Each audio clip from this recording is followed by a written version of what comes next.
start recording. Okay. Make sure we're good there. Yeah, we're good there. All right. Let's go ahead and record here. Okay. All right. Here goes in 3, 2, 1. Mega Man, you must go after him. We don't know who he is, and it's dangerous to leave him alone. I've been countless times, like over 5 times.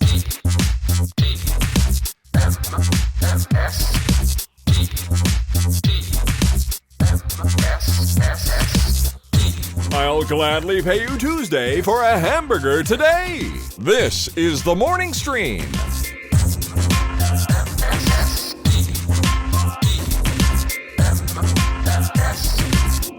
Well, hello, everybody, and welcome to TMS. It's the morning stream for Wednesday, June 7th, 2023.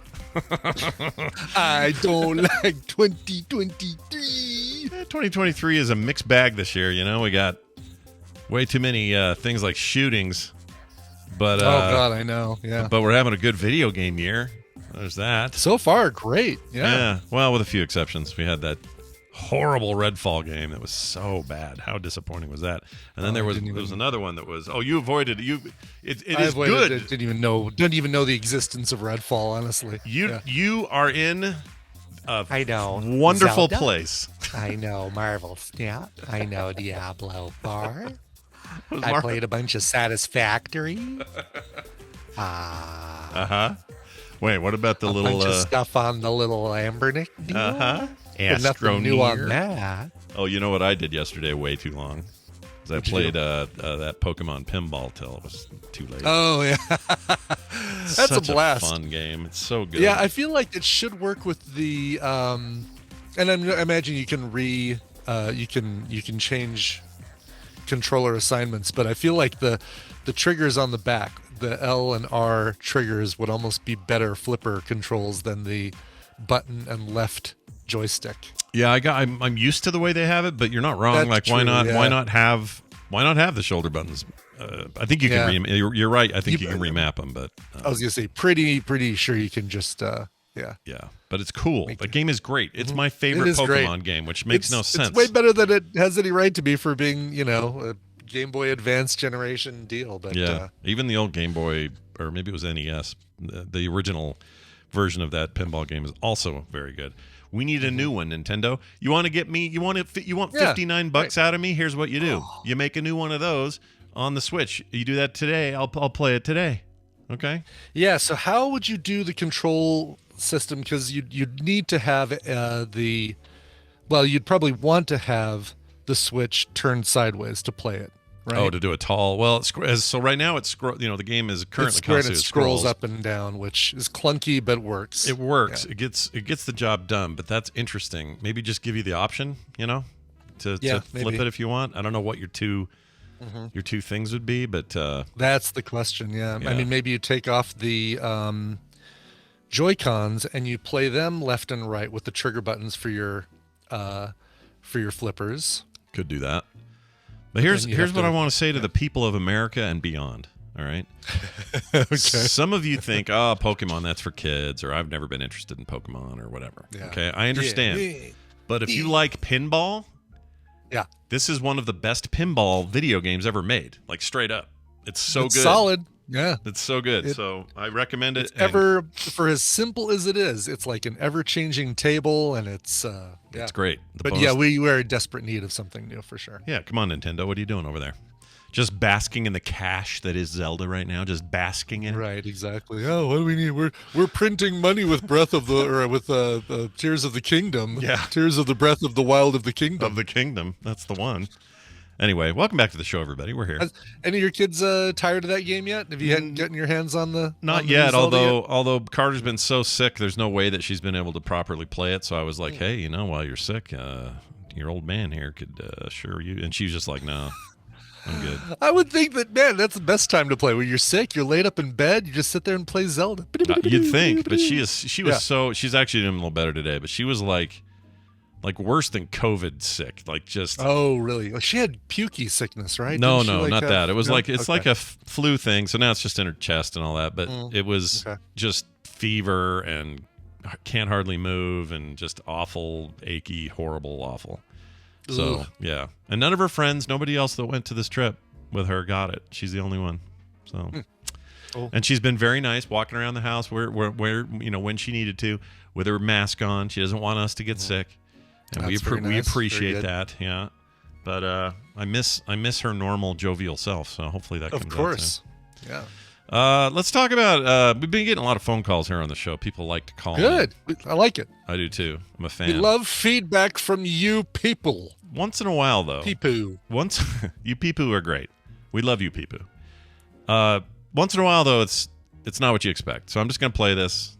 It'll make sense. So here you go. Oh, okay. My son called the morning stream, I guess. This is Burninator. I was literally listening to you, so I'm just picking that show. And I'm sorry.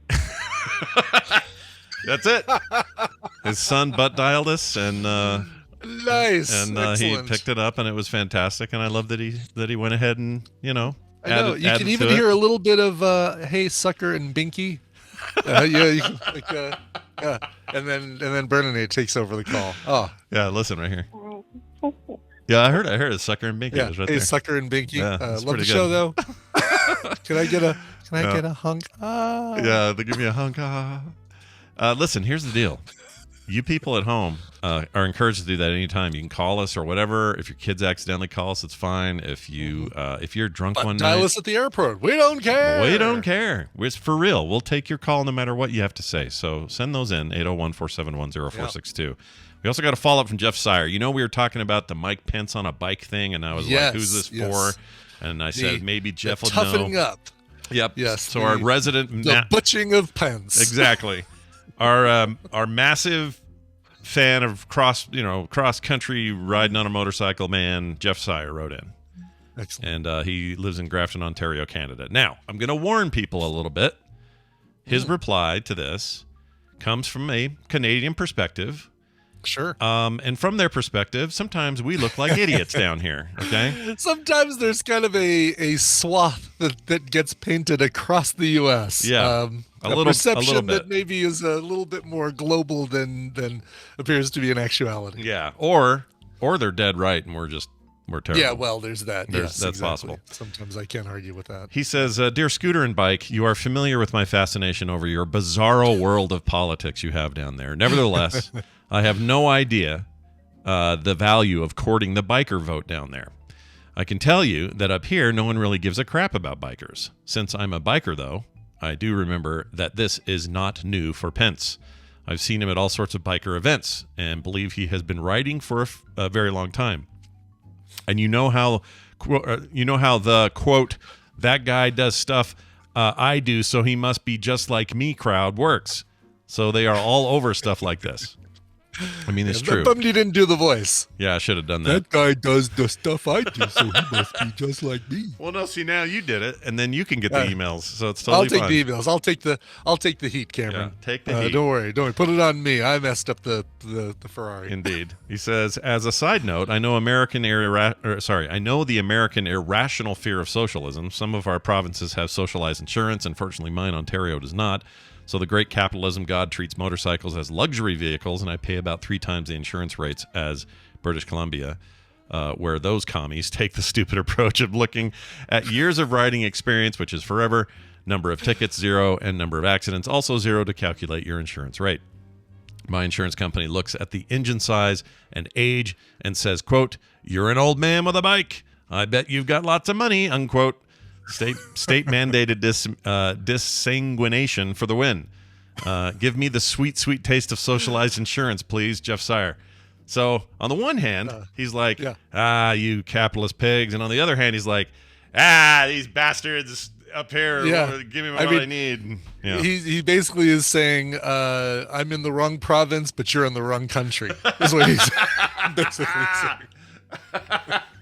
Yeah, that's a good way of saying it, I guess. Yeah. Look, also, extra points for the Jeopardy word disanguination. Love it. Big fan of the word disanguination. It's a good one. Yes. Now, if I had to guess, Jeff put disanguination in there to stumble me up. I think he did. I think so. Yes, exactly. Yeah, I'm known for a big word will come up to me and go, hey, You want to try this right now? And I'll go and trip on it, but not today. Yeah, no, you did very well. Yeah, I may have slowly gotten into it. Desanguination is how I did it. Desanguination. Anyway. Ron Desanguination. Yep, Desanguination Nation. That's my new nickname for him. Ron Desanguination. Ron Desanguination. If your impression wasn't as good as it is. It wouldn't piss folks off like Jeri and Rainbow Bright. Yeah. Because it's actually quite good. It's pretty good. I'm gonna keep doing it, Jeri and Rainbow Bright, just like I keep picking up our new cat to get her used to being picked up. Because guess what? We're gonna be hearing so much of that stupid buffoon that all I can do is make fun of him. Yeah, it's going to get real weird real quick. We got a lot of new people just stating they're going to run in 2024. You got your Chris Christie now. You got you got Pence making it official. Yeah, Pence going official. Who else did I hear? Oh, the RFK Jr. guy. I think is. Oh, really? I didn't see that one. Okay. Yeah, I don't know what his deal is, but I guess Jack Dorsey of. Oh my God! I'd vote for Jack Conte in a New York minute, in a Patreon minute. Patreon second, even. Pamplemousse, Natalie Dawn for First Lady. Yep. Let's make it happen. There you go. Does anyone know what happened? Because you just did your impression. It reminded me how Jamie Foxx does this amazing impression. Do we have any idea yet what's going on with him? Because he's like been sick or can't move or something's weird. Have you heard about this? Oh, I haven't heard about any of this. So Jamie Foxx, let's see. New report says Jamie Foxx is learning to walk again amid mystery health issues. His daughter said he was playing pickleball when it happened. Let's see. It's been nearly 2 months since Jamie Foxx's family revealed the Oscar-winning actor had been hospitalized due to medical complications suffered on the set of his upcoming Netflix movie Back in Action, co-starring Cameron Diaz. Providing the most recent update on his health, his eldest daughter, Corinne Foxx, had taken to social media to address the situation, saying her father was doing well and even engaging in activities like playing pickleball, although in a new exclusive report, an insider claims the actor is currently undergoing intense physiotherapy, to aid in his recovery and regain his mobility. So nobody knows what happened. He's 55. Maybe it was oh my gosh. Could have been a stroke. Could have been. They're just not saying. They're not telling us. And this is kind of a problem because he's a massive name, and the anti-vax crowd is running with this. They think they have all decided that it's a vaccine problem. That's what they've all decided. Oh, jeez. So it's a big mess at the moment, and it's all stupid. But I hope he's all right because that would suck. Yeah, no kidding. Really talented guy. So we need him maybe to stick around a little longer. That'd be cool. For sure. Yeah. Speaking of people who do a great Trump impersonation. Yeah, it's an amazing Trump impersonation. Yeah, unbelievable. Like comes out of nowhere with that guy, but is dead on, spot on. Yeah, and doesn't do it all the time. In fact, as far as I know, he did it only that one time. And just said, "Hey, here's this thing, groove on it." Right, exactly. Here's something I've been working on in the background. Yeah, surprise. And I'll never do it again. Goodbye. Yeah. Anyway, hope he's all right. Let's move on to the game. We're gonna play a game. Cool. To do that, Dunaway has to join us, and I see him blinking. Yeah. But I don't see him answering. Blink. See? Nope. Blink. Oh, there he is. Blink, blink. Answer.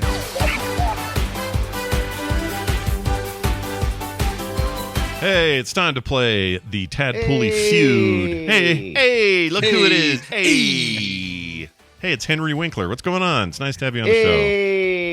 What's up? Hey, it's Brian. I'm trying to sign into the thing. I'm trying to stall as much as I can. Hey, nicely done. Nicely done. I see. Yes, I noticed you weren't in the thing yet. A little late to the game there, buddy really boy. It's one of those days where it's just like, hey, can you take me to the outpatient center so I can have a procedure done and then pick me up? Who is this? What do you want, Father? Oh man, is he all right? Really? That's what you got going on today? Guess, Holy cow! Yeah. I just dropped him off recently, so I'm kind of like out and about all over the freaking place and just trying to get my crap together. Is he okay? Is he good? He's all right. Oh yeah, he's fine. It was they're doing some stuff just to look if he can have some surgery later on. So it was just they gave him the Twilight medicine. Yeah. And I picked him up and the nurse is all like holding his hand going, "Now, misters, you got to be careful now. You don't want to fall." He's like, "I'm fine. Get me out of here. I'm fine." That's fantastic. And I'm like, then 5 minutes later, he's like, "Where am I?" Yeah. He's got that what that stuff called? It's called Twilight medication. Oh, you know what I'm talking about? No, I don't know that. I don't know what that is. What is that? that? You've probably had it make before. You all sparkly? No. When they need you to be lucid, like when you have to like swallow a tube, we have to swallow a camera or something. Oh, yeah. They need to be able to be. They need to say, "Hey, you need to swallow the thing now, and you need to be far enough out of it to go okay, and not so much into it." Yeah, you have to commit to it, but your body can't have all its natural like resistance to swallowing something. Exactly. You can't be normal because normally you'd be going, stop. No. Yeah, because your natural inclination is to reject that. You don't want that. Just lucid enough, basically. They want you to be in what they call the Twilight Zone or the Twilight area. And I'm like, wait, is that like the zone or is that like the vampires? I think it's the sparkly vampires. As Brian alluded to earlier with the sparkly bit, but I look, I don't want to yuck anybody's yum on the vampire front, but boy, those movies don't hold up. Kim was watching one of them the other day. Wait, those Twilight movies are shitty. Holding up implies that at one point they did. Well, that's a good point. Are you telling me the Muse music-fueled vampire bat outdoor event doesn't hold up? I find that hard to believe. Well, I mean, that's what I would have found hard to believe as well. But I just thought, oh, well, this will be bad, but it'll be okay bad. Like it'll just be on or whatever. And I watched maybe 5-10 minutes of it. It's garbage. It's garbage. I do love watching the behind-the-scenes stuff and that kind of when they like running like vampire fast.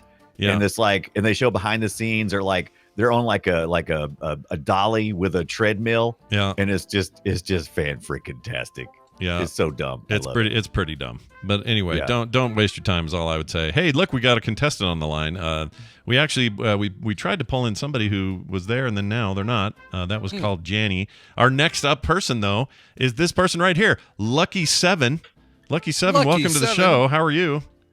I'm doing good. How are you guys? Fantastic. Have we had you on before? No, this is my first time. I've listened to you guys for years. We've had Lucky Phil, but not Lucky 7. Yeah, Lucky 7 is a good number. I like it. Yeah. Well, Lucky 7, who spells it Lukie 7, which is pretty cool.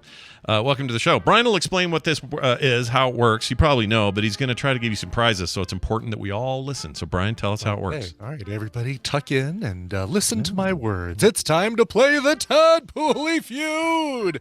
I've surveyed the Tadpool on some nerdy topics, and Scott and Brian will have to predict the answers that they gave us. It's Scott and Brian's job to see how many of those answers they can guess. Lukey 7, your job is more important than ever because you're going to be working with either Scott or Brian. And if your team wins, you get a prize package. That includes Backbone and Calico. 2 games, Backbone and Calico, but both cat-related. Would name 2 things related to cats. Are they both cat-related? I know Backbone. Well, cats have a backbone, and some cats are calico. Not mine. Mine doesn't have a backbone. He's a worm. It just like pick it up and it just hangs. Yeah, more liquid than bone. He's more. Yeah, it's like a like a wet water noodle or whatever. Awesome. All right, those sound fun. Those would be playable. Oh, Backbone. I know what that is. I played that. That's a great game. Very cool. Point and click adventure game. Yeah, really good. Anyway. Cool. All right, well, let's cool. Hey, I'm just agreeing. Cool. Let's go ahead and get to your topic. We asked 295 tadpoolers to give their best answer to this. 8 of them said, hands on buzzers. What app keeps you from getting any sleep? Boo. Brian. Insto TikTok. Insto TikTok? Insto TikTok. Insto TikTok. Show me TikTok. Damn it. Yes. Number 1 answer on the board, TikTok. No answers can beat it. So, Lukey 7, you will be working with TikTok. Not even Insto TikTok. Yes. Bingo phone.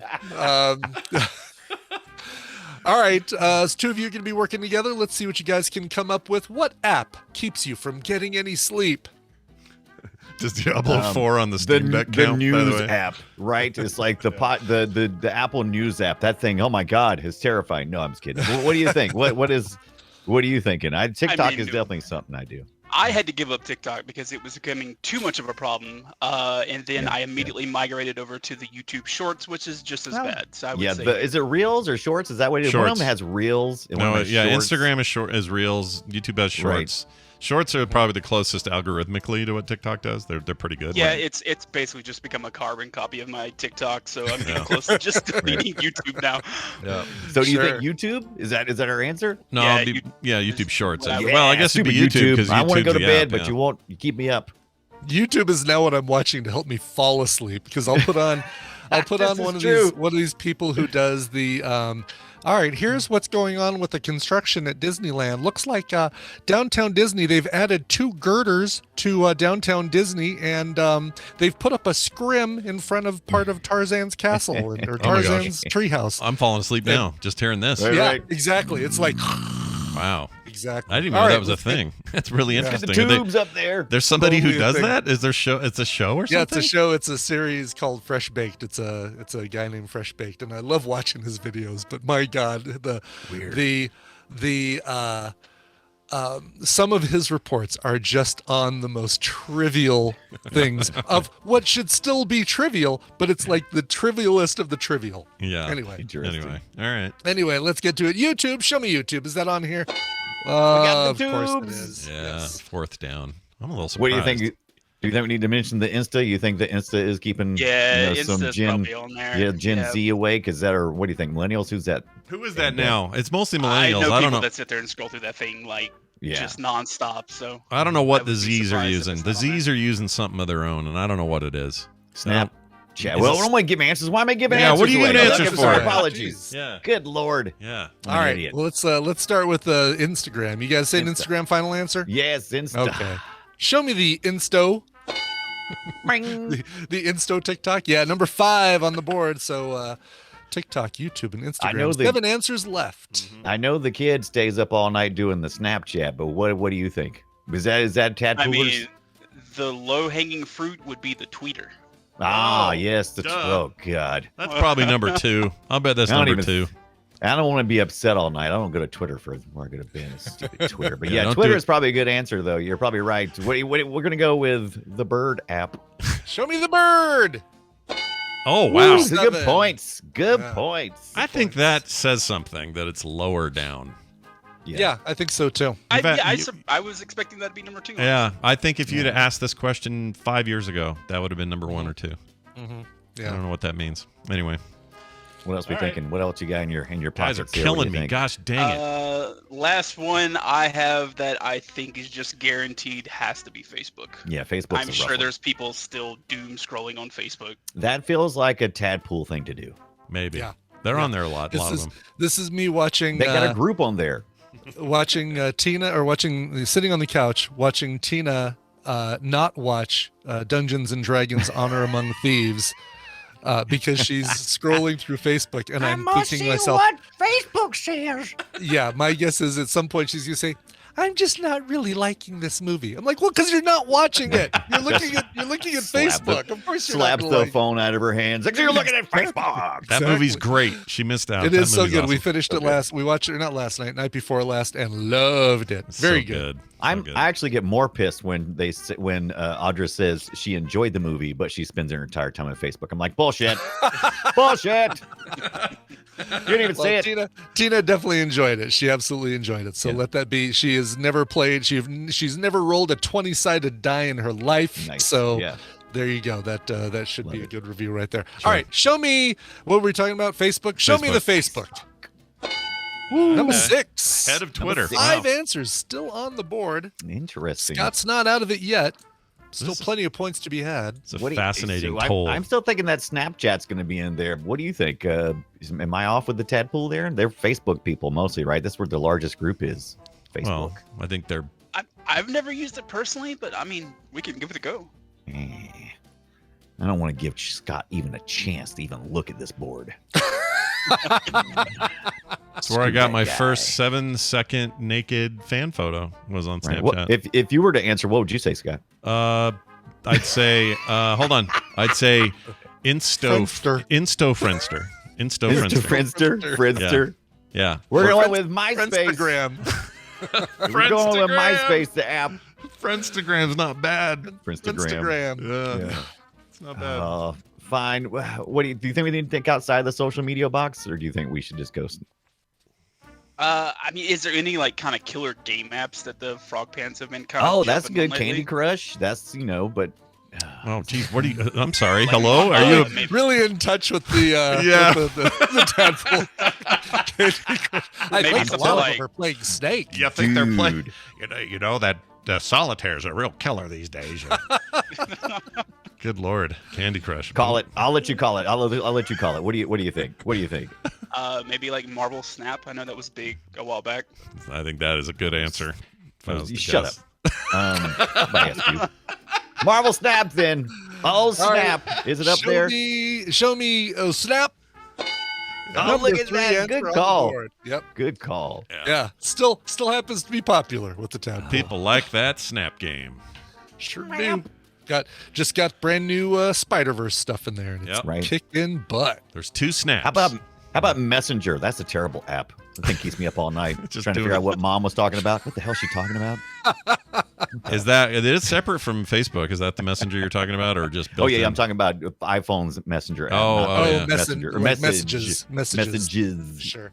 True. Is that what you want? No. I'm Okay. not. I'm not going All to.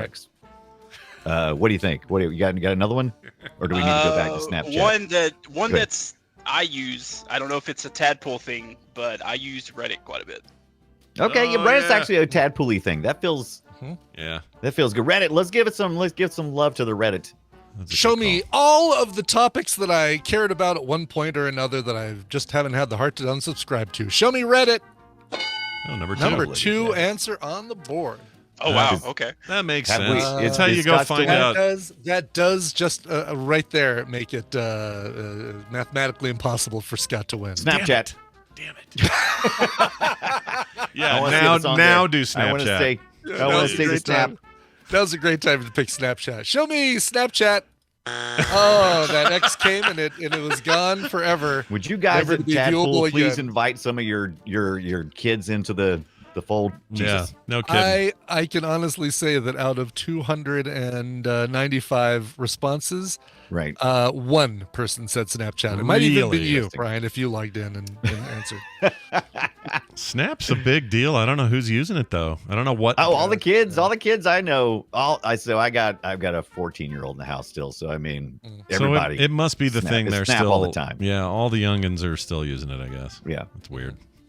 All right. All night. Finally, I get to choose one here. Let's do. Oh my gosh! On your phone, we're down to 3. What would these low-hanging fruits be? They're much higher hanging fruits. Well, that's true, and more points. So but it Yep. does nothing for me today. So Does I'm just nothing gonna for wing you. it here and say,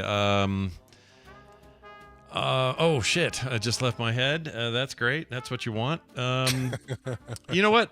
Can I be general? Well, I'll tell you, and then you can tell me. A podcast app of some sort. That's good. Sure. There's Okay. a lot of Very those. on brand for us. Good brand. Yeah. Good job. Good answer. I will accept that. All Yeah. right. Show me any sort of podcast app.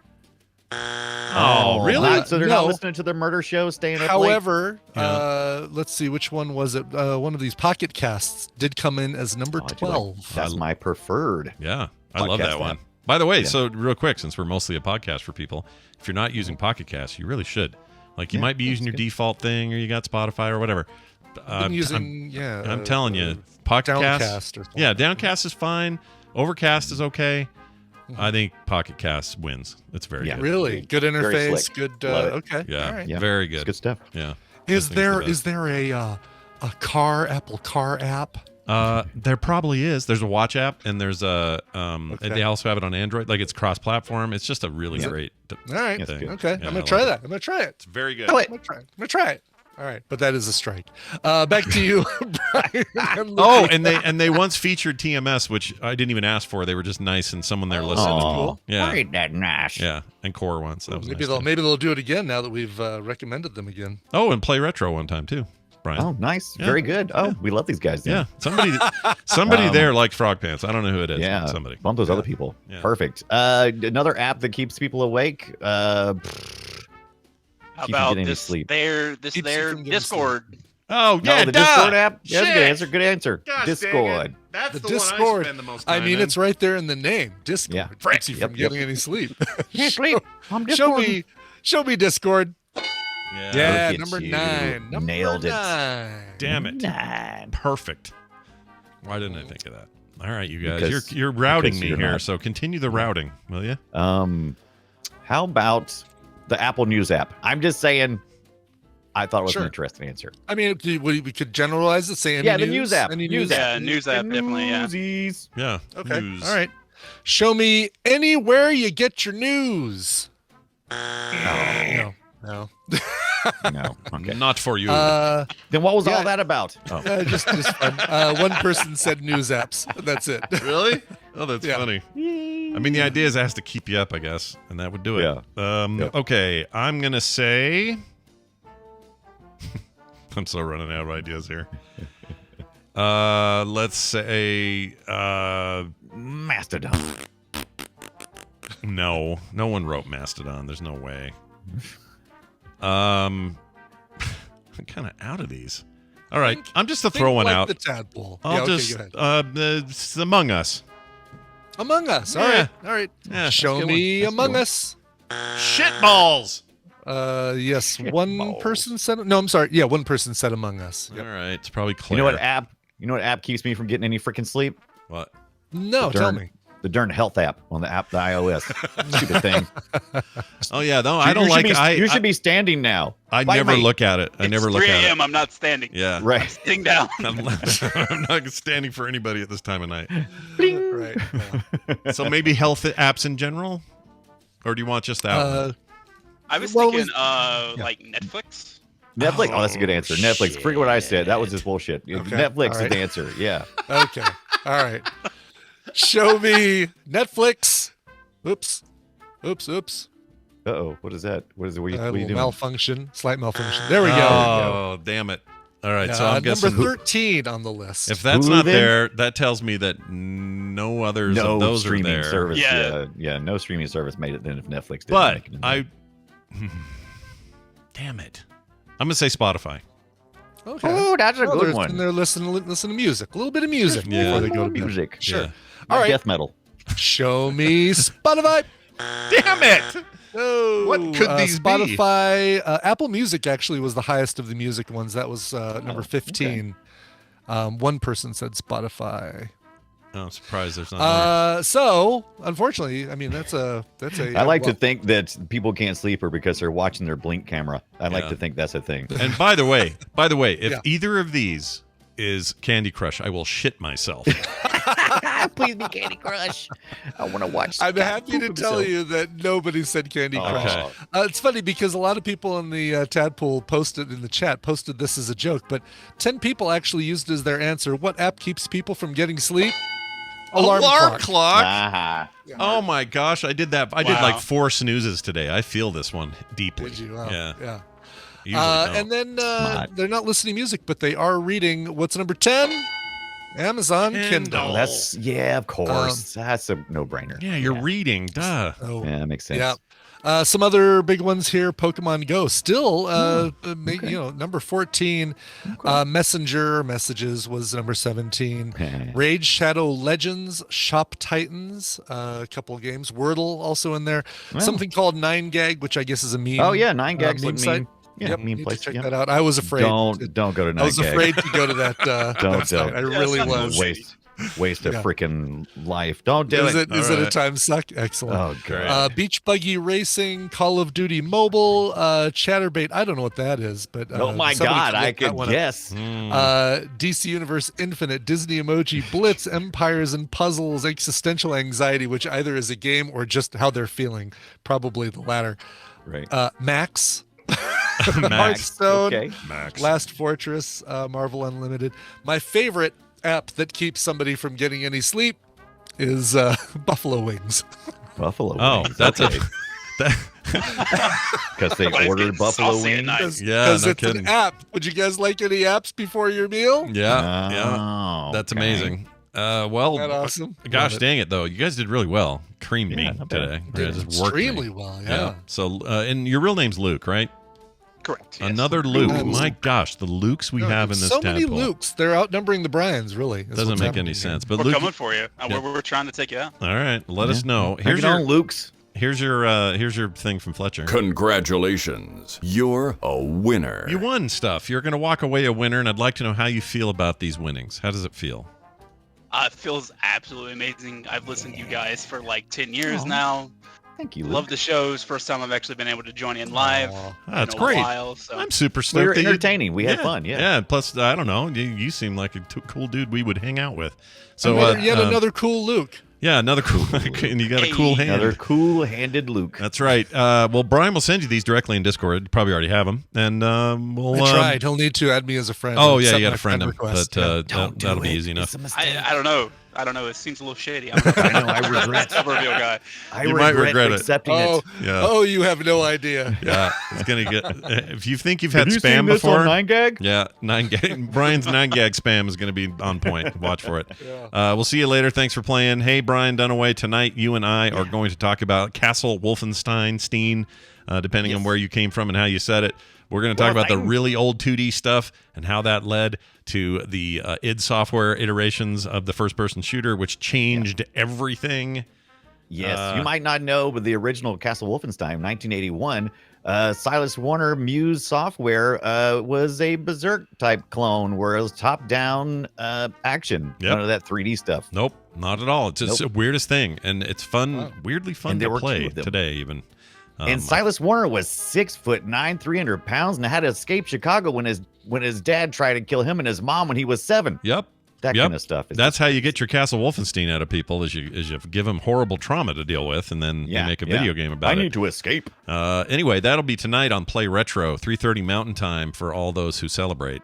So be there if you want to be there live. If you don't want to be there live, you can catch the podcast, of course. But there's some cool history around this, so come back and check out our Castle Wolfenstein special. 19 sign. All right, that'll be tonight. Dunaway, kiss our butts.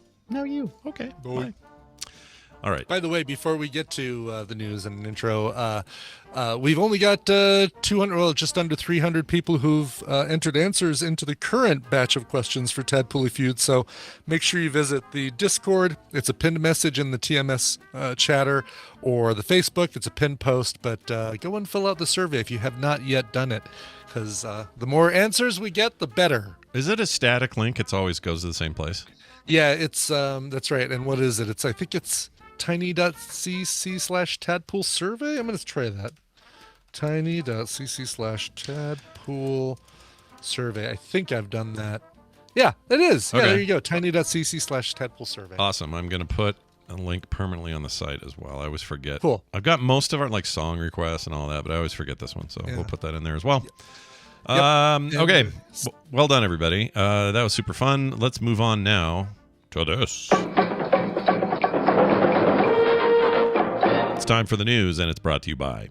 Check out Kairos and their awesome Twitch channel. Want to see some Diablo 4? Check out twitch.tv/rsyra. That's RSYRAH for some awesome Diablo 4 action. Another one of our Tadpoolers playing a lot of Diablo. Always fun to Nice. see. Yeah.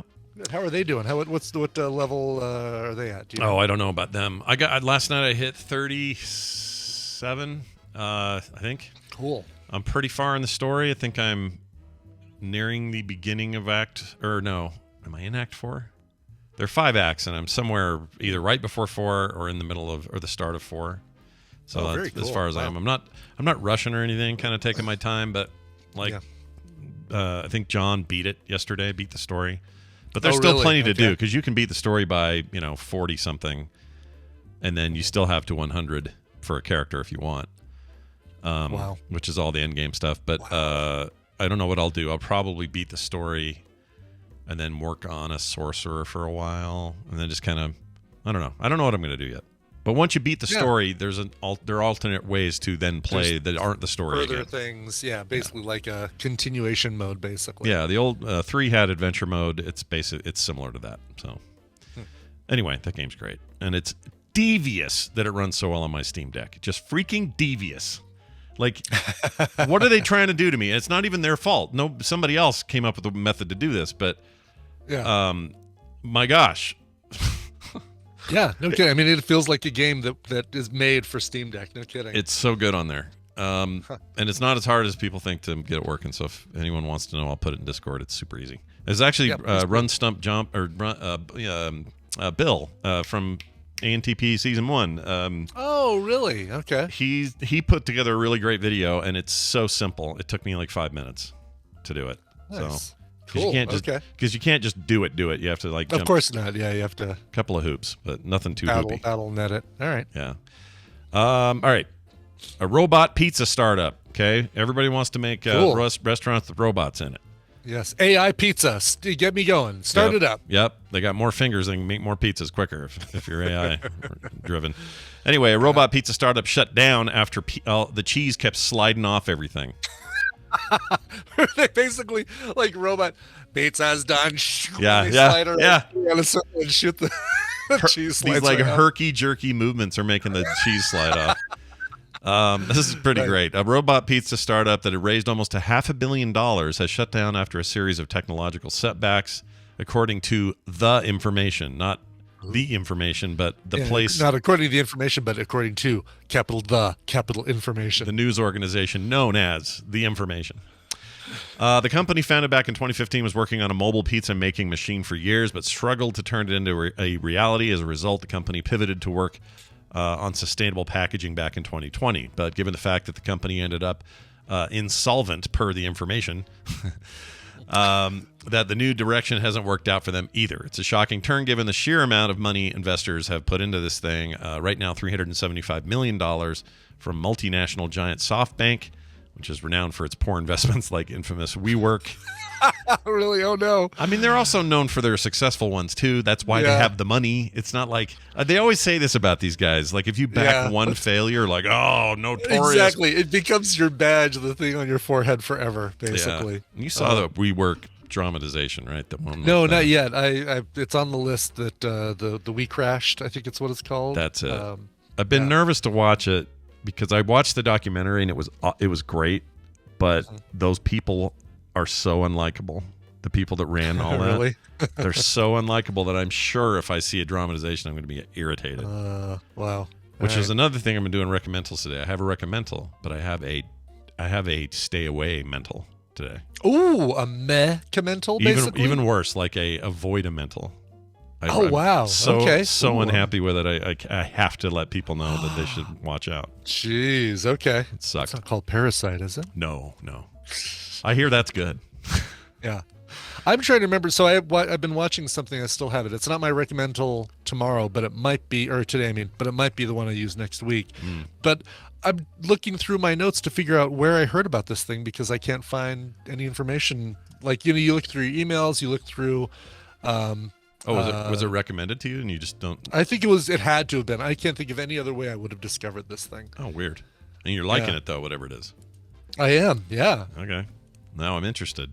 Oh, did you hear they canceled? Yes, Perry Mason. Dude, that's a legit, really good show. Why are you? It was, and season 2 was so good. I still got to watch it, but I'm. Well, you know what? Savor it, and it ends in a way that you can call it a true ending. So get that Shea Wiggum. It's got Shea Wiggum, and it's also got frickin' Hope Davis, who has maybe one of the best agents in the business because she is in everything. Yep, she's in all things all the time. Yeah, she's the Oscar Isaac of ladies. Feels like she is. She totally is. So here's this deal here. It's not easy making a mechanical pizzailo. What does that mean? Pizzailo. Where is that? Oh, pizzailo.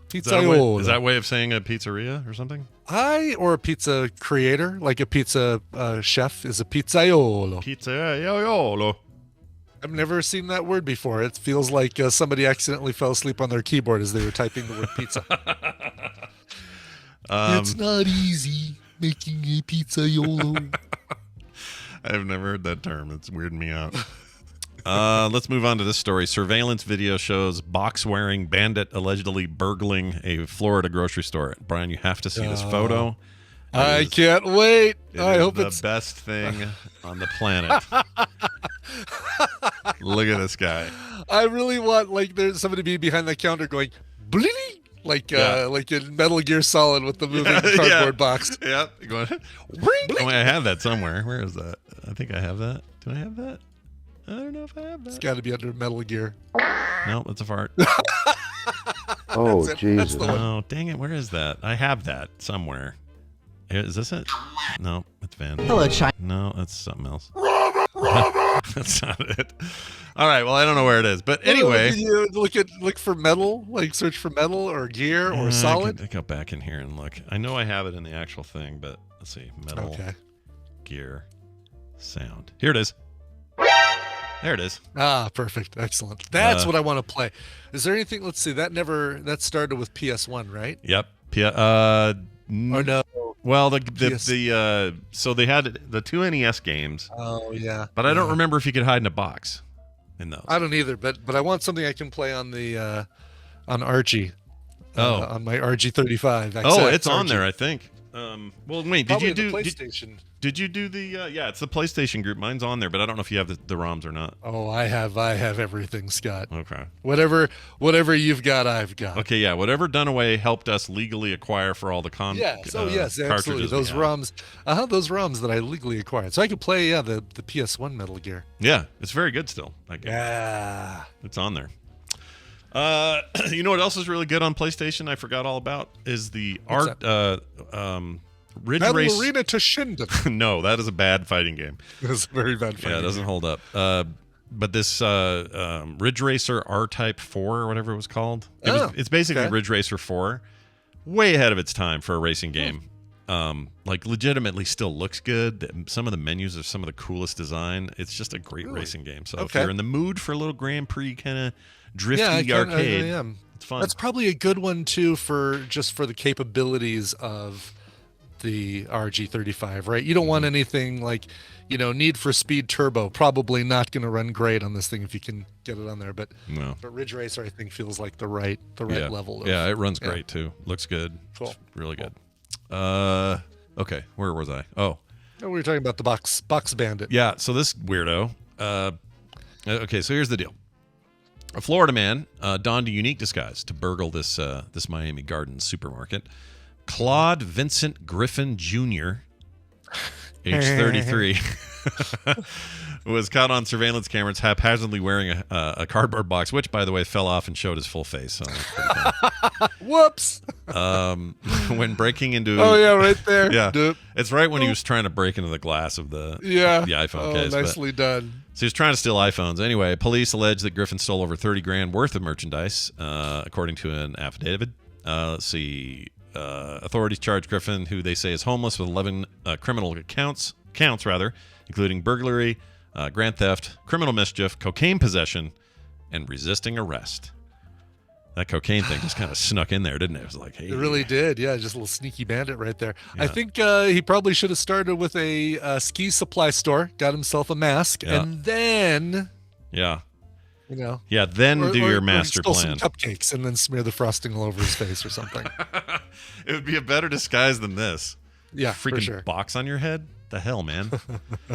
Anyway, he's being arraigned and all's good. Oh, also during his visit, side note, he stole multiple scratch-off tickets and cigarettes before exiting the building. So. Always the smartest thing, because those serial numbers, they'll never figure out how to find you based on serial numbers when you try and collect those winnings. Amazing. That's right. I do kind of wish, part of me kind of wishes, that all criminals behaved in such comedic ways.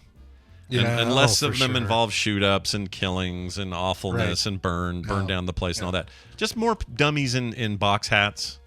The guy in Canada who swept up after his mess. Like more of that. Yeah. Yep, I'm with you. I don't know. We want more burglars like that. Make America Hamburglar again. Yeah, basically the. Yeah. Or Grimace. Make it Grimace again. Fine. I got a text message from Grimace, Scott. Tell me more. What is Grimace offering you today? Let me find it, because he's celebrating his birthday. And Grimace can't text very well. I'm gonna put a little screenshot of his stupid text. Let's see it. I'm very excited. Why am I getting text from Grimace, you might ask? I would ask that, actually. One might ask that anyway. Let's see. Here it is. Yeah. So June 12th is Grimace's birthday. Oh, look you remember at this. that guy who started out the living embodiment of a milkshake that was initially evil and had 4 arms. Yeah. It's now Ronald McDonald's best buddy, and starts on the 12th. Come up? It says. Let's see. Yeah, it starts on the 12th. Grimace's birthday. Can you come to my B-day? Yeah, I hate it. I hate it. Don't you hate it already? Yeah. And then you start reading the text. Hi, it's me, Grimace, with like punctuation and spelling errors. Why is that a thing they would want to do? I don't know. Oh, that just tells me McDonald's makes you stupid. That's what that does. Right, wow. exactly. Oh, and it says, please, PLS, excuse typos. My hands are furry and big. Uh-huh. I don't want to think about your hands or any of your big furry anything. You can go get a ginormous purple shake on that birthday if you're on the 12th. So rush out to your local McDonald's and get that. I'm not doing anything about that. Insta diabetes bomb right there. That's what they'll do. That's not even real ice cream over there, man. It's just like some kind of weird. Stays thick even when it melts. How is that possible? Phillips 66 material that was developed in the 70s. if their ice cream machine is even working. I guess that's the shake machine, a whole totally different beast. Hold on a second. Tom has a question. Oh, how much Apple is left that the tadpole might want to hear me talk about? Oh, I think we can talk about anything Apple. I like Tom's take on that stuff. Yep. We love your take, I will say. All right, well, speaking of him, we're going to pull him in right after this break. We're going to take that break and then, have a song, and then Tom will come in, and we'll all be ready to hear whatever he has to say. And then we'll move on from there to do some recommendals. So stick around, everybody. Brian, why don't you play that song we got to hear? I feel like that's just one giant spoiler, all of that. Like telling them everything that's coming up. My God. The band Luluc, L-U-L-U-C, feels like I should sing that one. They have a brand new album coming out all the way. Oh my God. It's going to feel like your summer is over when I say this. September 15th via Community Music. Does it? It's like, wait, Brian, please stop saying stuff like this because it makes me feel like our summer is gone. Luluc, brand new album, Diamonds. They're an Australian indie folk duo. They remind me a lot of like Everything But the Girl mixed with a little bit of Haim. By the way, that new Aces album, freaking awesome. Yeah. It's speaking of Haim, it reminds me of if Taylor Swift fronted the band Haim, it would sound like the new Aces album. Oh, weird. Really, really I love good. the sound of that already. I haven't heard it yet, but I thought it was out in July, so I guess that's out early. It's out now. I listened to it while I was driving doofuses around in my Lyft. Oh, nice. Excellent. Hey, doofus, you need to go to the auto parts store? All right, listen to some Aces along the way. Anyway, Australian indie folk duo Luluc, L-U-L-U-C, brand new album, Diamonds. Here is the title track from that album. It is called, as you might guess, Diamonds. It's easy enough to see that Tubby doesn't quite appreciate what we're trying to do for him. Got it off a hooker in Cloud City. Why?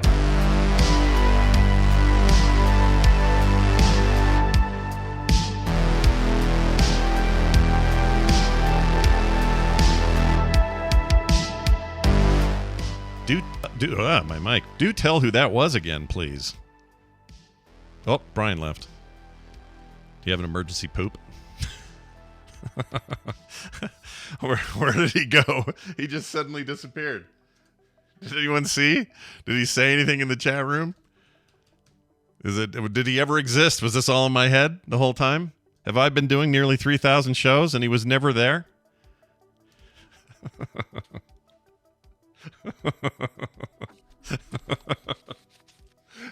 You're wondering where the hell did Brian go? Where did Brian go? Is what you're saying. I question whether this entire almost 3,000 episode run was just me, and I just had this fake person. I'm the Tyler Durden of TMS. Yeah. Sadly, the 3D print did fail. I did not put enough supports, and so part of it warped and will not function. Boo! So tomorrow, my friends. Tomorrow. All right. Well, I wondered how that was going. That's all right. Hey, you want to know who you just heard, Scott? Yeah, please. That band is Luluc, L-U-L-U-C, from their brand new album, which comes out in September. The album is called Diamonds. The song is called Diamonds. Therefore, it is the title track. Oh, yeah. That's how that works usually, right?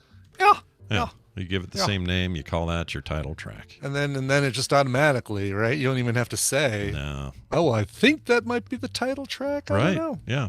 Well, no one can ever truly be sure until we've heard this guy talk to us. The world of tomorrow will be as cold as sunlight tuned through photochromic windows. Blah, blah, blah, blah, blah, blah, blah. Hey, look who it is. It's Tom Merritt, busily digging through tech stories, trying to make sure the world is aware of what's going on. Comes on here on Wednesdays, talks about those things, and then we disseminate it all on the Daily Tech News Show later on. Tom, welcome back to the show. Well, thanks for having me, Scott and Brian. Oh, thanks, man. Our pleasure. It is our pleasure. The pleasure, as they say, is ours. Okay. You cannot measure the pleasure. You can't measure it. Oh my gosh, you're like my dad. Hey, so Tom, welcome back. We're gonna. you know, and I told the Tadpole this. I get a text from Tom who's like, you know, how much appetite do you guys have left for any Apple related things? I think we're fine to talk about whatever. Like, it was a big announcement. You know, they did a thing that's kind of a big deal. Also, people are still, you know, going on and on and on about the price, even though, you know, similar products are priced around the same thing. If you want to go get a HoloLens, you're going to pay about that. This isn't me defending it. I'm just trying to give some people some perspective. But Tom, you have all the perspective. You've studied it all. You've looked at all of what was announced, and you're ready to lay it on us. So what do you got? Don't buy it.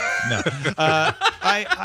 I definitely feel like this is the perspective that I'm coming at it from is this is a fairly typical Apple approach to a new product. Right. It's not that different from the iPhone. It's not even that different to the iPod, which is a wonderfully designed product that does one or two things much better than the competitors, but is severely limited because it's the first generation. And so a lot of people aren't sure that it's for them. Right. Also, usually really expensive. And people forget that the original iPhone was $799 in 2007 money, unsubsidized. Yeah. That's right. You had to pay a lot for that thing. It did the Edge network. It was not even 3G. It had no app store. It was a tiny little 3.5-inch screen, but it had the touchscreen. It had the touch interface, and that was the selling point. That got people excited. If you go back to the iPod, it only worked on Mac, and yet it had that click wheel. And it was expensive. Cool little click wheel. And it was a pricey little bugger. I mean, that it was like $500 something too, right? Yeah. 1,000 songs in your pocket, though. 1,000. Yeah, a whole 1,000 of them. That sounds like a limitation now, but back then that sounded like a lot. Yeah, it was. Yeah. And that, but you're not wrong. So I feel like what you've described so far is always how they release something new. Like they kept calling it a new computing platform, and it kind of is. Spatial computing. Yeah, and that's. So to do that, they release it. The problem that they run into, I think, is that all of those things you mentioned, you know, Macs, iPods, now phones, everything else has all gotten cheaper because when they become massively adopted, they get cheaper, and you know that's just the way these things go. So now you can spend a whole lot less for those things that used to be ridiculous and far less functional. That'll probably be true of this as well. But because they're such a consumer facing company, they're always talking to us. Even at a developers conference, it's like they're talking to developers, but part of them talking to developers is talking to us about what we might get excited about, so the developers will make cool stuff for it. And when you do that, you run this risk of we're about to release a thing at a ridiculously high price, and it makes them seem a little out of touch with average people, a little bit. And even then they'll show video of a guy who, you know, making toast while he's wearing his thing, and I'm thinking that guy just wasted 2 months of rent. Like, why would he do this? Yeah, right. He's about to be evicted because he can't pay his rent, but he's got toast. Yeah, but it is this moment. Watch Netflix. He's eating toast because that's all he could afford. Yeah, exactly. But it's easy to see that and go, oh my gosh, how out of touch can you be? But Tom is 100% right. This is how they've always done this sort of thing. Yeah. And when they, like, I even think the naming is interesting. When they named it Vision Pro, that tells me that they've got a high-end, developer-interested sort of device that's there to start things off, and that later this naming convention switches. The Pro will always be a high-end, expensive version of this thing, but they will then introduce customer-friendly priced models down the road years from now. But they'll be able to say, well, that's the Vision Pro, and we continue to make that for our Pro users. But now here's the Vision Junior, or whatever the name is. I don't know what it'll be. Vision Junior. It's probably bad, but you know, it's Vision. Yeah. Vision will be. Yeah. So do you think I'm up a tree with that, or is that's probably no? I don't. I think you're firmly planted on the ground. Right. A lot of people like to complain about Apple stuff being expensive and how this time it's too expensive. And Apple isn't worried about that. Apple is worried about mind share. And if the past couple of days are any indication, they got it. Yeah. They got everybody thinking about it. They got everybody talking about it. As you pointed out, this is essentially a developer kit. If you look at the HoloLens, if you look at the Magic Leap, when they were sold to developers, that's what they cost. Right. No, it is not as cheap as a Meta Quest Pro. But the Meta Quest Pro also collects data on you and is subsidized by Meta in a lot of other ways. But it is closest to the Meta Quest Pro in the pitch. I think a lot of people forgot that too. When Zuckerberg came out and showed off the Meta Quest Pro, it was essentially showing the same use cases, using it as a workspace.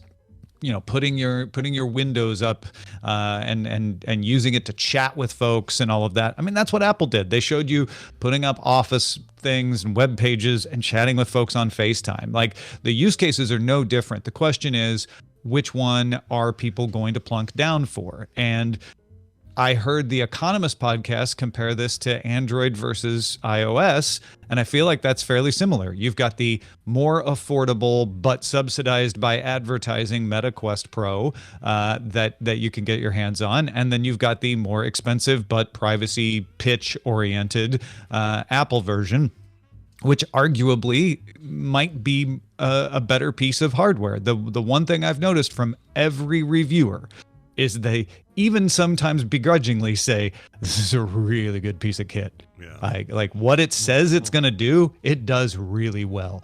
There is virtually no latency. Nilay Patel from The Verge was talking about how he could take notes on his phone while wearing it. The video pass-through was that good. And he's like, I've never been able to do that with any other headset. So it is a marvelous piece of engineering. And I think what Apple did by announcing it 6 months early, plus, right, because it's not coming till early next year, was try to get developers interested in working on it so they can drum up some good ideas and have a more compelling pitch when they bring it to folks in early January, February, whenever they decide to announce it. Yeah, I think that's right. I think that's all right. I think that the what they were showing its use cases as, despite all of its, this presentation was as Apple as you get. I was telling Brian yesterday, they felt like a bunch of androids half the time, these people. I really I love watching. No pun intended. this may sound strange or maybe even creepy. I don't mean it to be, but I really enjoy watching the women of Apple present. They are really compelling people, and I find them way less weird than the men at Apple. And I don't know why that is, but the rest of those guys all walk around like weirdos. They're just weird to me. The women, I'm like, okay, she's awesome. Have her talk more.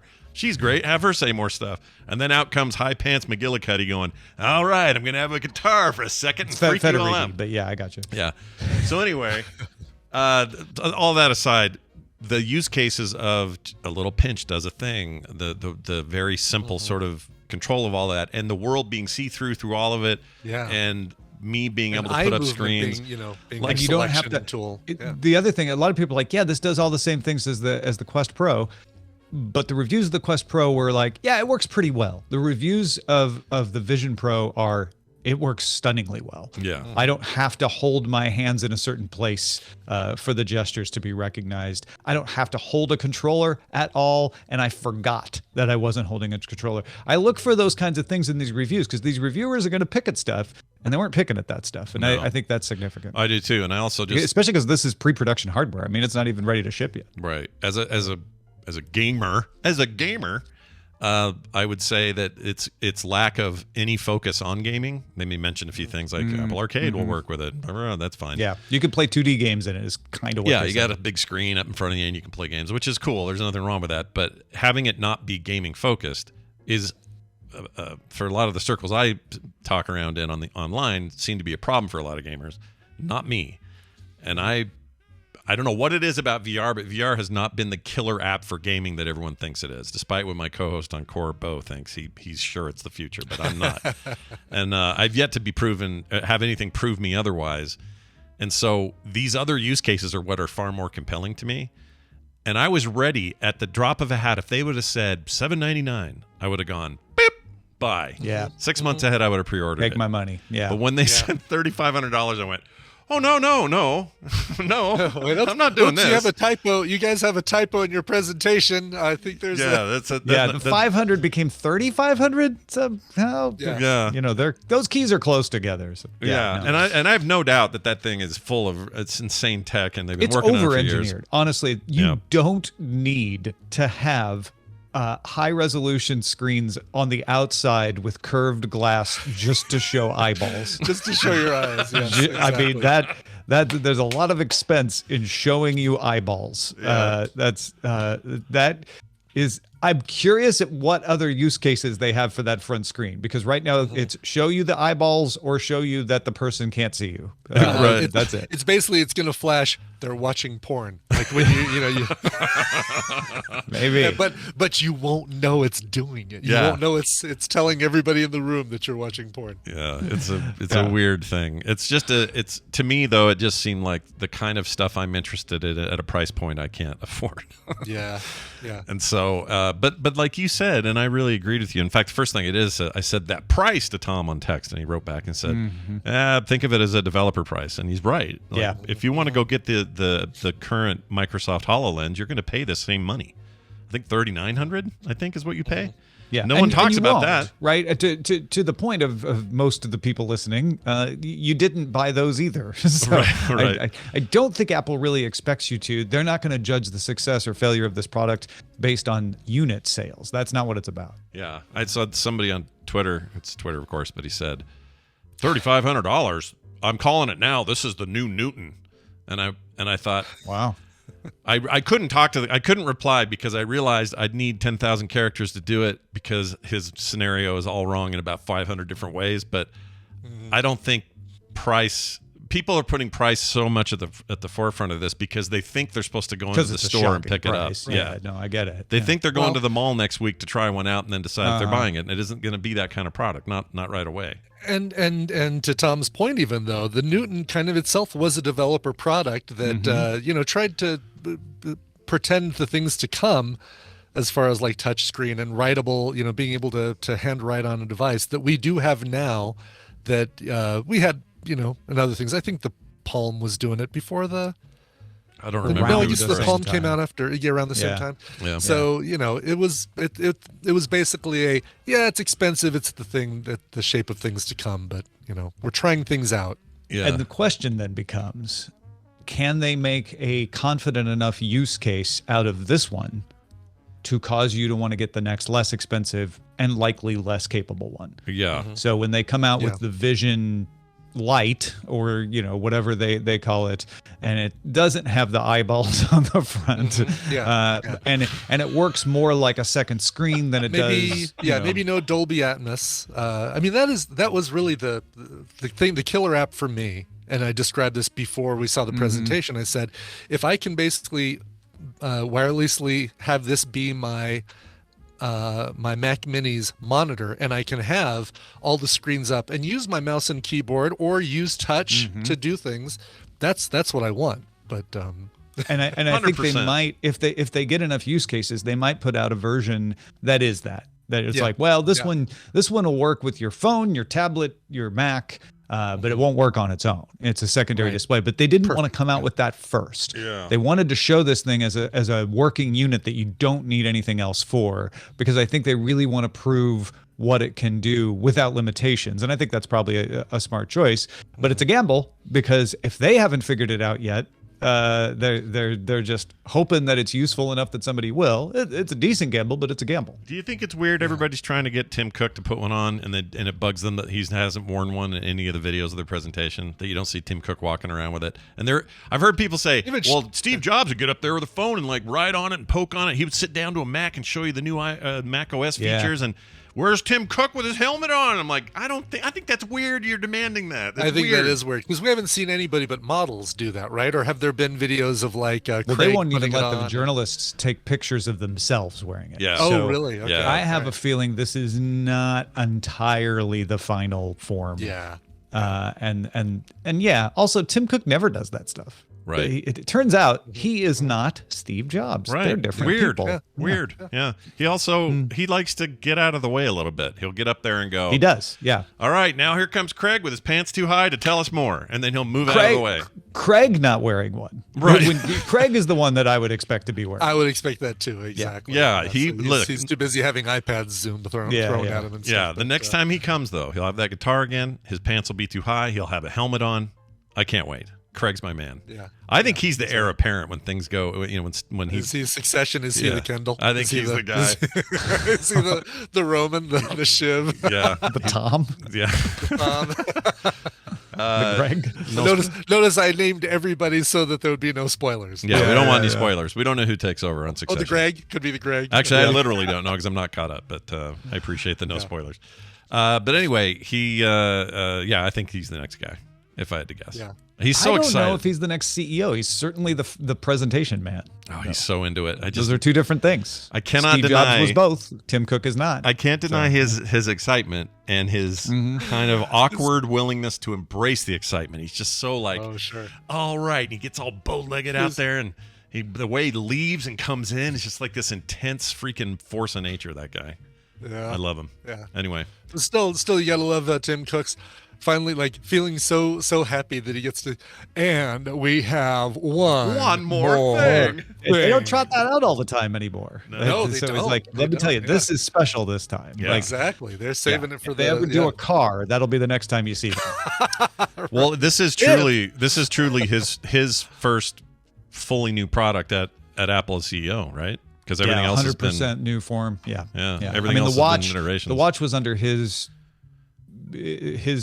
oversight when it was introduced, but it had already been in the works. Right. So that's kind of a big deal if you think about it that way.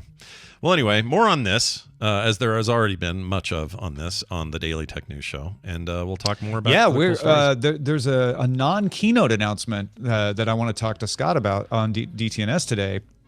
Do you hear about this game porting tool? Yeah, it's basically a rendering layer akin to things like DirectX and. Yeah, and people have been translate begging, DirectX to Metal, so it's like what Proton does for Valve. Yeah, people have been begging for this for years, and they just under the radar slip it in, and devs are already saying it's rad, like it's good, and that tells me that all you people that are like, oh, I'd get Diablo 4 if it'd play on a Mac, because I just use a Mac, you might be doing that soon.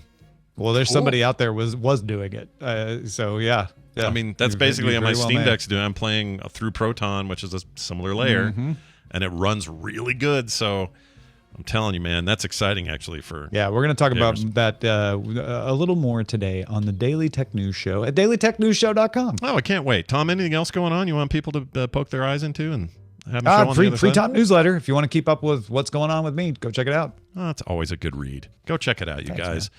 Tom Merritt, everybody. He is Ace Detect on Twitter. We'll see you next time. All right. Big test. Here we go. Big test. All right. We're good. I'm still here. I think I found the method. I think that's it. You can't get rid of me that easy. Not that easy. All right. Nicole incoming, although she's showing offline. That's concerning, but we'll see. Right. She's in the chat. She's here. Oh, she in the chat? Okay. She's in the chat. She is dark on Discord, but hey, Nicole, if you're out there, hop in there, will you? And answer that there call and get in here and let's get that going. Make it happen. Randy Jordan is out. He is he's on vacation up in Canada, and Canada. Yeah, Canada. He's so that's going on. So we're gonna do this with Nicole. Well, what do you recommend? Oh, that's right. Time for us to do Recommentals, and Nicole Spag is here with us now to do that. Hi, Nicole. This is like old school days when it was just you. How you doing? I know. I'm doing okay. Yeah? Yeah, not too bad. Do you care if I promote something real quick? Oh, always. Always don't care about that. Please do. I tweeted it out yesterday. It is, I don't know if it's national, but it is Tourette Awareness Month. And there's an organization that helps people that have tics, like I now have tics. So I'm very aware now of Tourette's and tics, and it's an association. If you search the hashtag tick freely on Twitter, you'll find loads of information. I was very uneducated about it up until recently, and I think my son has them too. So it's interesting. So it's always been an easy butt of a joke, but it is awful to experience. Oh yeah. So I know some people with full blown like verbal Tourette's, physical Tourette's, combination of both, and it's easy to, as humans, you see that that, not I say behavior, but you see, people doing that, exhibiting that, and, Right. and your first inclination is like, what the they hell's wrong with joking? them? Or this Like, is weird, or let's yeah, make fun of it or right? whatever. But having it, I can't even imagine, It's like, it's been a really weird experience for me because mine was a sudden onset in my 40s, and apparently I'm very rare and it doesn't happen to people. But I'm like, I'm living proof it happens. yeah. Oh, wow. So I'm managing it now, and I've gotten on some medication, but I still feel it. It's a weird. For me, the verbal stuff has only happened when I got COVID. So Kind of brought it when I out. got- Yeah. so everything becomes a little stickier, if that makes sense. Yeah. Like you can't let go of certain things. Oh, right. Yes, and- things that tend to hang around more. If you Yeah, and I've if been you ever suddenly blurt out that Brian's a effing butthole, we'll know what's going on. No, that's not for me. That doesn't what my ticks. So my ticks are usually like a shoulder shrug, or my body kind of tenses up, and I have a vocal weird sound that comes. And I've learned there's a therapy called CBIT that you can actually help manage it more. But because I'm more aware of it now, I'm seeing kind of like when you get a new car, you see that car everywhere, right? Yeah, right. So there's a lot of celebrities that have tics too. Billie Eilish has them. Mm-hmm. Oh. There's an amazing video with her David Letterman interviewing her, and he is so respectful to her to like ask her about it, because it's look for it. It's a great clip. And then there's That's there's that a recent one singer- on his Netflix show, right? I think. Yes, Yeah. it was. I think it was. Yeah, easy to find. And then Lewis, is it Kappa? He's a UK singer. Louis Capellini, or I know I'm mispronouncing his that name. one I don't know. He's on Netflix too. His concert, you would know the songs. Yeah. Someone to Love or something like that. He was filmed ticking on stage, because one of the things that happens if you get anxious, if you get tired, hungry, like all those kind of things that kind of make you can cause it. So it is Tourette awareness, any tic disorder. So if you're listening to this, you're not alone. There's things that you can do to help.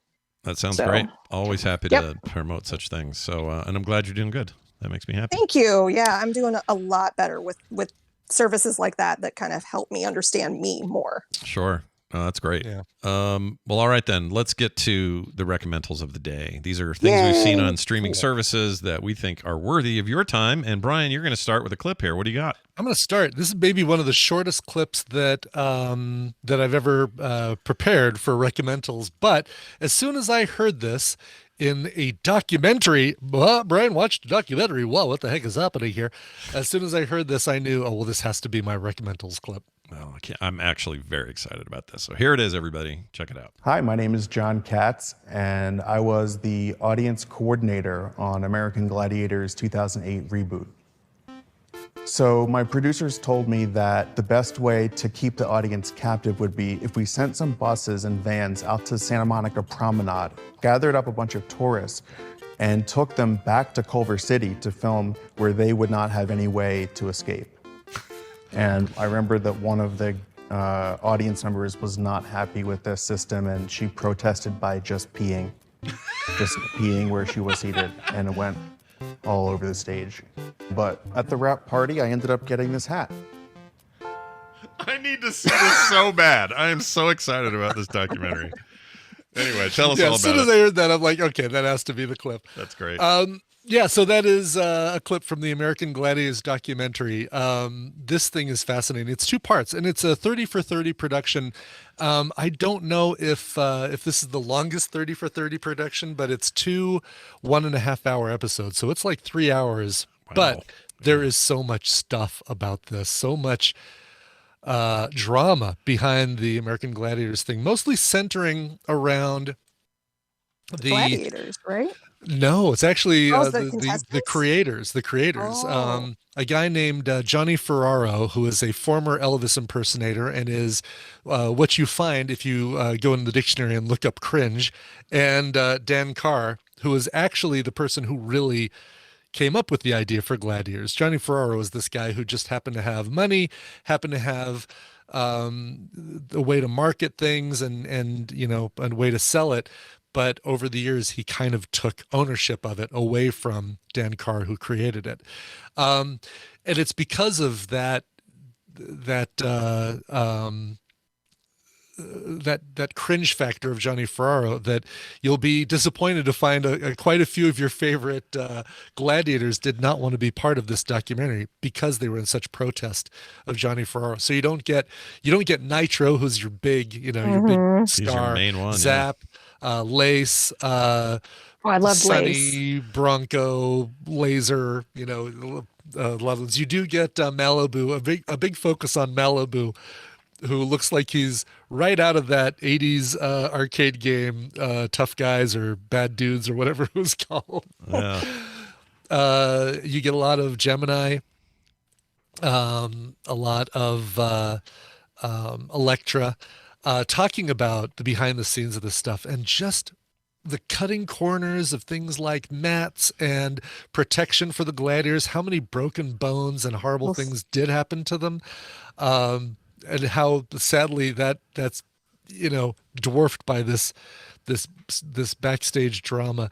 You also get to hear about the American Gladiators Live, this thing that was in Orlando for a hot minute. That was basically the Gladiators' answer to what is that jousting thing you go and watch? I was while just you gonna eat ask drumsticks? the Q-tip looking fighting that you do. Cable guy. Oh, Yes, yeah. All right, got it. Oh, I know what medieval you mean. times. Medieval times. Yeah, There we yeah. go. It's like the American Gladiators, or it's the American Gladiators version of medieval times, and how horrible that went. Like how, they like scrambled together to come up with fighting, the battles for them to do, and it was the hokiest damn thing. That's funny.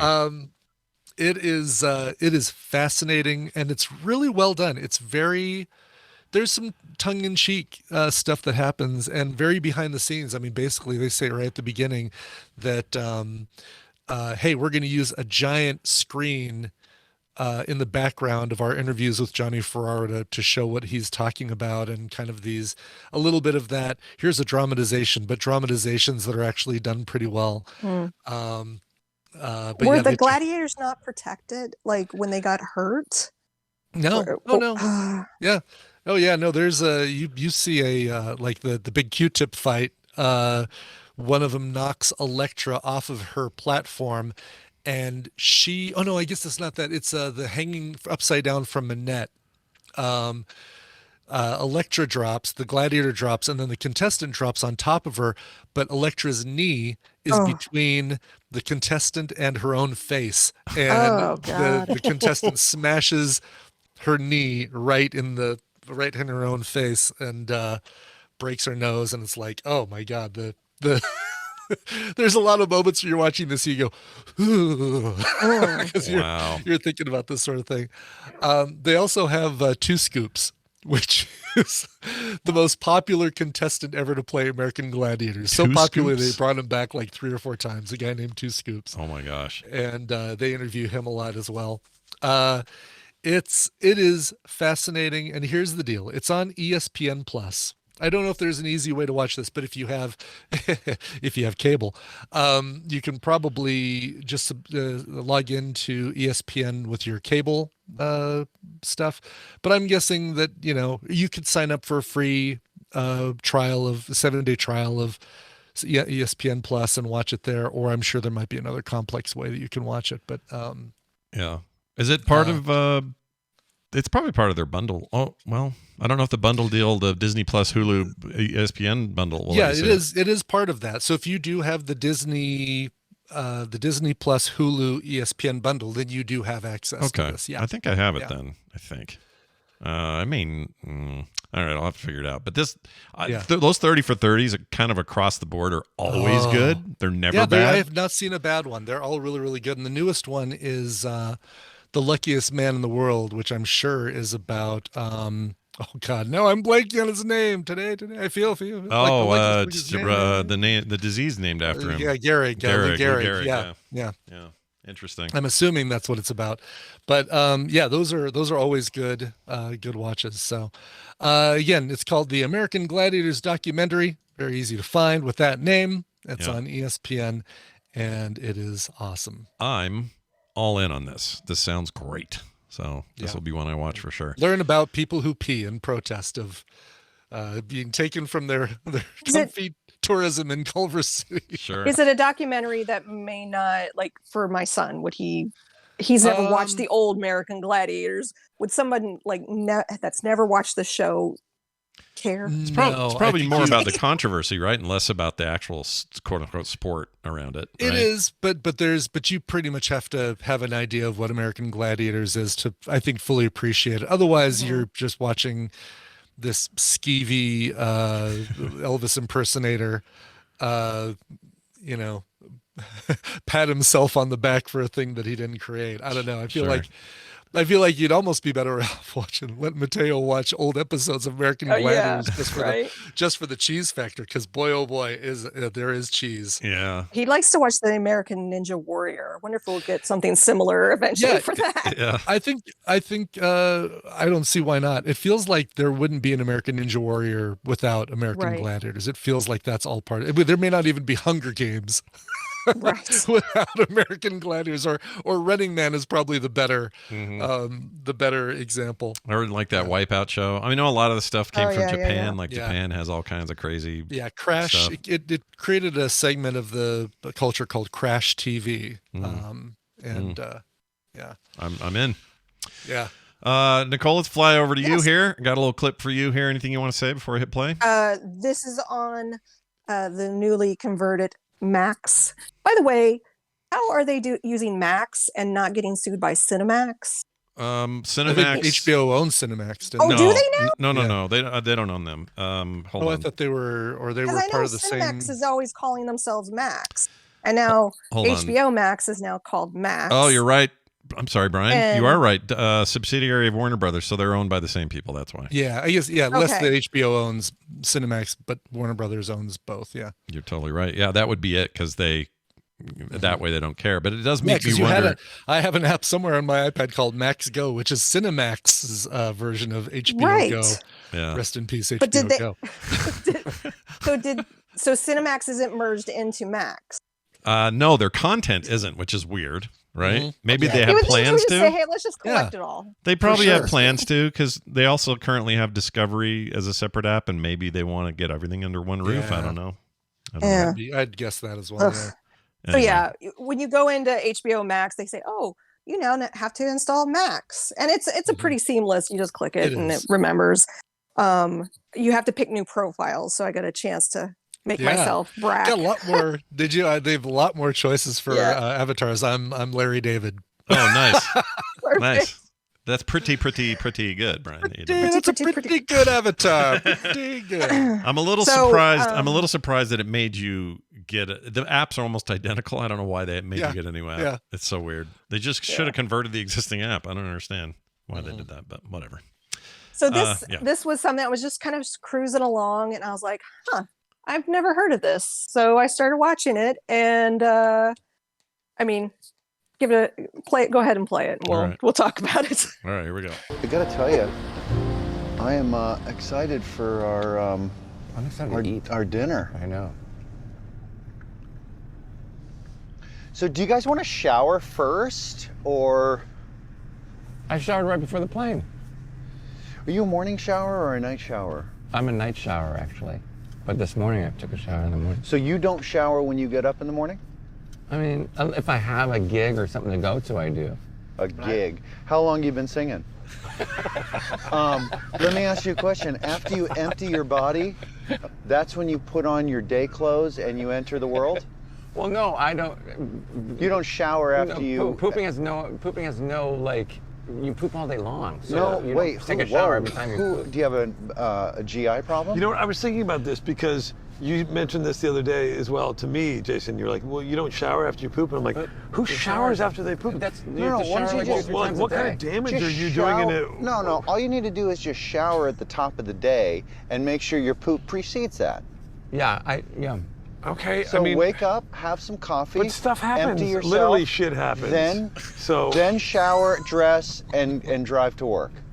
Well, like I have a 9-to-5 job? Well, wherever you're going, can't you just wake up a couple hours before you're supposed to be there, get your business handled, with your You've never had a coffee? situation where you've had to go in the middle of the day?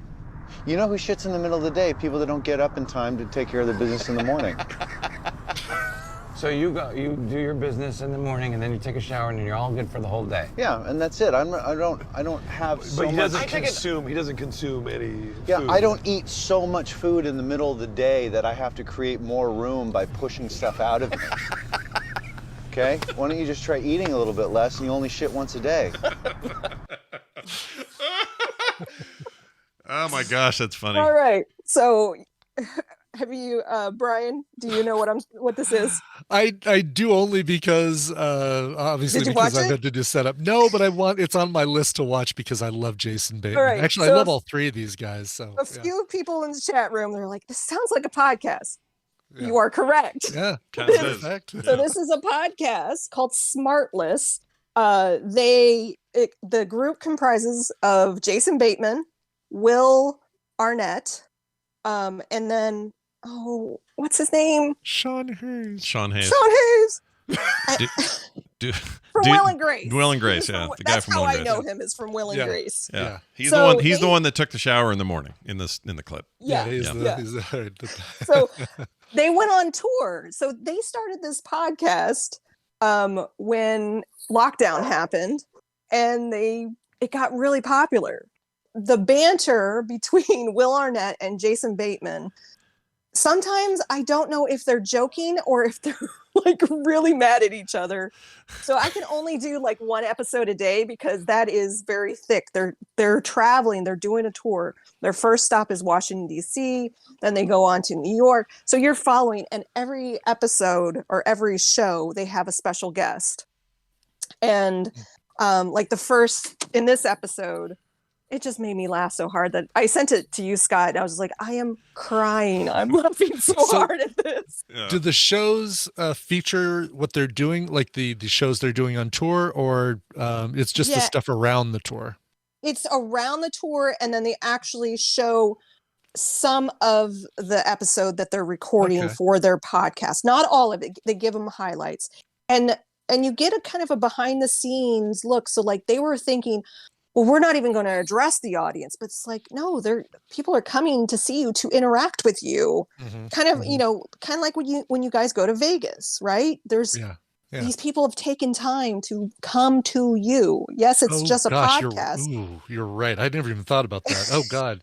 So we should be talking to you people when we see you Oh in Vegas. my gosh, what? I'm never going again. Forget it. Oh, so I mean, it's interesting to me because we've been around since the beginning of podcasting. It was never celebrities. It started from a very everyman place. It was dopes like us in the early days. Yeah, big nerds. Yeah. Or the neurodivergents, as you would say.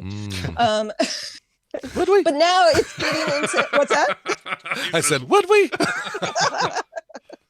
Well, I mean, it takes a special type of person to grab onto a new piece of technology and really want to explore it and understand it and advance it.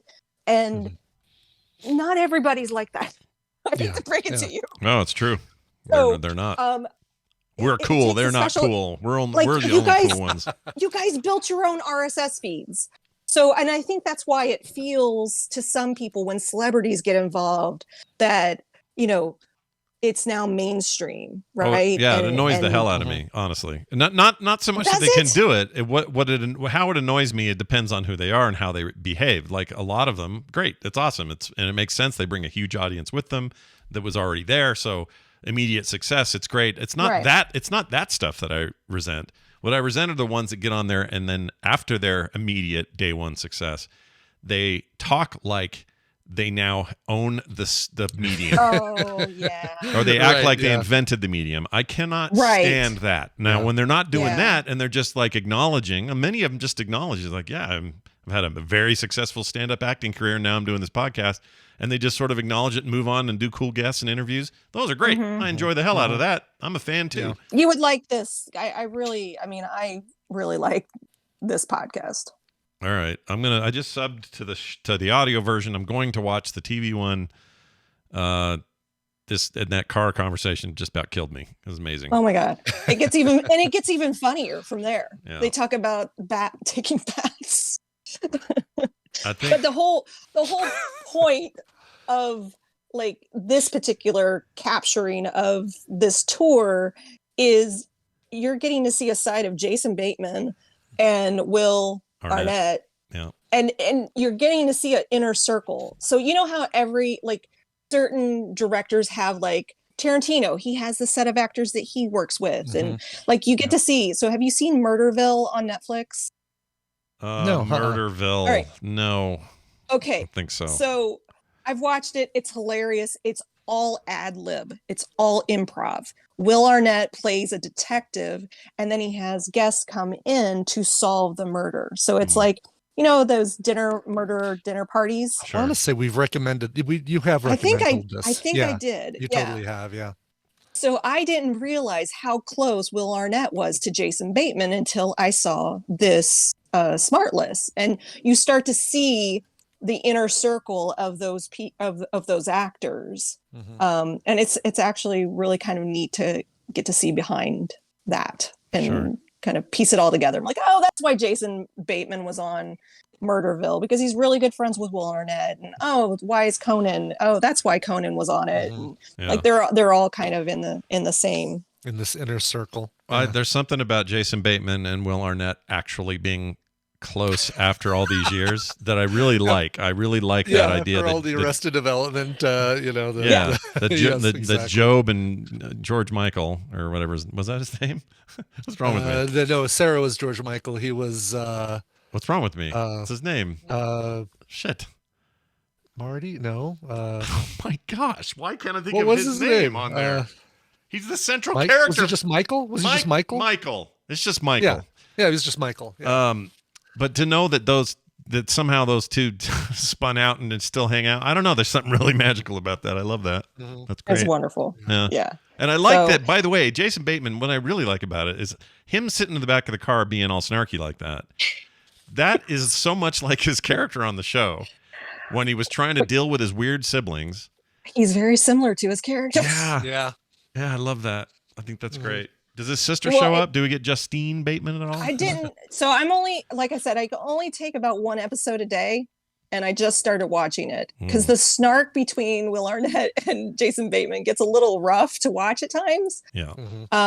They're New York. Was it New York? No, when they went to Boston, they actually have a show that bombed, and it's really rough to watch. Oh, really? Oh no. Okay. Yeah. So they went DC to Boston, then to New York. I'm on the New York episode. I'm finishing up the New York episode. And with the Boston episode, they did two recordings. They had, I'll just say it. They had Conan on the the 7 o'clock, and they had the guest that bombed on the 9 o'clock. And it's a Saturday night. So most people at the 9 o'clock show, they're already drunk. Right. And it's just, you're watching it going, oh God, this is so painful. And they realize it's painful. So that's that kind of stuff I have to take in doses, but I still want to see this. It's a great, and it's all done in black and white. So I don't know if they do that. Oh, I was going to ask because the trailer is there's color in the trailer, but only like weird artistic accents to the road. Like the road will suddenly have a rainbow on it or something like that. But the whole trailer is in black and white. So I guess that clip I captured was too. So I was going to ask you if it was all that way. It must be on purpose. I mean, they interesting. Huh. Yeah, they must mean to do it. Do not adjust your set. There's a funny Will Arnett. They go into I don't know which venue they went into. They go in. They go, oh look, Jason, all your Ozark fans will fit in this room. Now I want to watch Ozark. I've never seen Ozark. Ozark's awesome. Really? Oh, yeah. Ozark is so good. Yeah. It's How'd you fantastic. feel? You watched Breaking Bad, right? I didn't. Oh, okay. well, you might. I don't know. It depends. Ozark is like, Ozark is a dark show. How do you feel about shows where somewhat likable main characters seem to make the worst decisions possible and then try to solve the worst decision possible by making an even worse decision? Yeah. I don't know. I mean, I guess that's human nature, right? Sure. Not everybody is. But not everybody likes to watch it. It depends on your I don't know. it depends on your appetite for such things, but it's very good if you like that kind of stuff. It's excellent. I mean, it is an excellent show, but yeah, you're going to be like, "Oh my god, why would you do that?" Oh, I probably will get frustrated with it then because I'm like, I just want to smack you. Let's be honest. Just want a big smack. Well, anyway, that's great. Available now on HBO Max. Sorry, Max. Just Max. Just Max, everybody. I got to get used to it. Still throwing me. Dumbest marketing move in the history of the planet, but here we are. And as an added little bonus, there is a new Mogwai. The animated one. Yeah. The animated Mogwai Gremlins. I heard it was great. Yeah. We started watching it last night, and my son's hooked on it. It's really I good. have heard nothing but good things about it. Yeah. I'm so excited. Yeah. I've been heard And I just nothing but favorable things from everyone I've talked to, and Carter and I I think we're gonna binge that together when she's feeling super better. Cute. Yeah. Cool. Awesome. All right, I'll move on to mine here. This is a very short clip, but it'll get the point across, and I have a little follow-up to it as well. But before I play it, I would like to make a non-recommendal. I would like to make a Bizarro World recommendal. All right. Wherein I want people to stay away from this thing that I'm about to tell you about. Oh, no. Yeah, it is garbage, and I want people to know that it's garbage. If you trust my opinion on anything you've heard me talk about on the show before, then do not see The Idol. The Idol on Max, really? Brand new show on Max, is from the Euphoria people, and I think Euphoria. I liked Euphoria. Euphoria is a dark, weird trip. But Euphoria at least has some people I can. Johnny Depp's daughter in it, right? Yeah, but at least Euphoria had people I could root for. This show has the most horrible human beings ever, and they're played by people I like. I love Hank Azaria. Hank Azaria plays this aging agent for the Idol girl, who's played by Depp's daughter. There's a bunch of other actors in here I like. What's his name from Schitt's Creek? Dan Levy. I love him. I love Dan Levy. Wow, He's always good. Yeah. He's in this. Whole bunch of people you know and recognize are in this. Some you have never met. The Weeknd's in it. In fact, he's sort of titular character in the whole thing. Everybody sucks. They just suck. The people as portrayed. I don't mean these actors. I mean the people they're portraying. Right. They're the most miserable, shitty human beings that I hope in my lifetime I never have to spend more than 2 seconds with these people. They're horrible. And I don't even know how accurate it is. It's basically like kind of a Britney Spears idea of super pop, fast rise to stardom, major controversy, fall down again, and now we're trying to rebuild her career. That's the premise. Okay. Everybody sucks ass. Like not a single likable character. Nobody you can say, Nobody. all right, I like this character, I'm going to follow them, but like nobody. No, I tried. I gave it a shot. It sucks. I highly recommend against it. I think it sucks. It's bad. Okay. All right. So there's number one. Number two, a thing I would like to recommend, and I will now play. Like that was number two. I will now play a clip from my recommendal. Once negotiations broke down, we were left with little choice. The decision was made for us to insert gas in an effort to coerce those on the inside to come out. We followed protocol to a T. The Davidians were raining down gunfire on my men. Looked like Christmas out there with bullets hitting our tanks, and my men showed such restraint. Not a single shot was returned from the FBI. Now, with that being said, are there tactics or decisions that you would have made differently? Okay. Now, this is the David Koresh, the sequel, the next thing. That was Zod, right? Yeah, that was Shea Wiggum talking, but you're right that Zod is in it. You say Zod and I forgot his real name. Yeah. So this is the Waco. It's the Waco. So there was a Waco thing in 2018. It was a 6-part series that was excellent. I recommended it then. Yeah. Really good. And Taylor Kitsch played David Koresh, and he was very good in it. It's weird in this one because the David Koresh you get in the sequel of sorts, I suppose, is a different actor. He's also very good, but it's a prequel kind of when they show him. because this is the aftermath of the Waco mess. So everything you see in this new one, which is called Aftermath, so it's literally the Waco aftermath, meaning like the investigations, the lawsuits, all the follow-up on what actually happened there. They do flashbacks, and these flashbacks are with a much younger David Koresh when he was known by his real name, and he's played by a different guy, but that guy's really good too. So it's the only cast change, but it's really hardly noticeable. They're both really creepy as the main dude. Anyway, most of the cast is back though, so you have Shea Wiggum back as this kind of, pissed off, angry FBI guy that was mostly in charge of the attack on the compound, or at least reacting to them getting shot at, in his words. Who really blew me away though and stole this entire series was this guy. David Koresh was an opportunistic, narcissistic piece of shit. We're not in the business of defending Koresh. That is Giovanni Ribisi.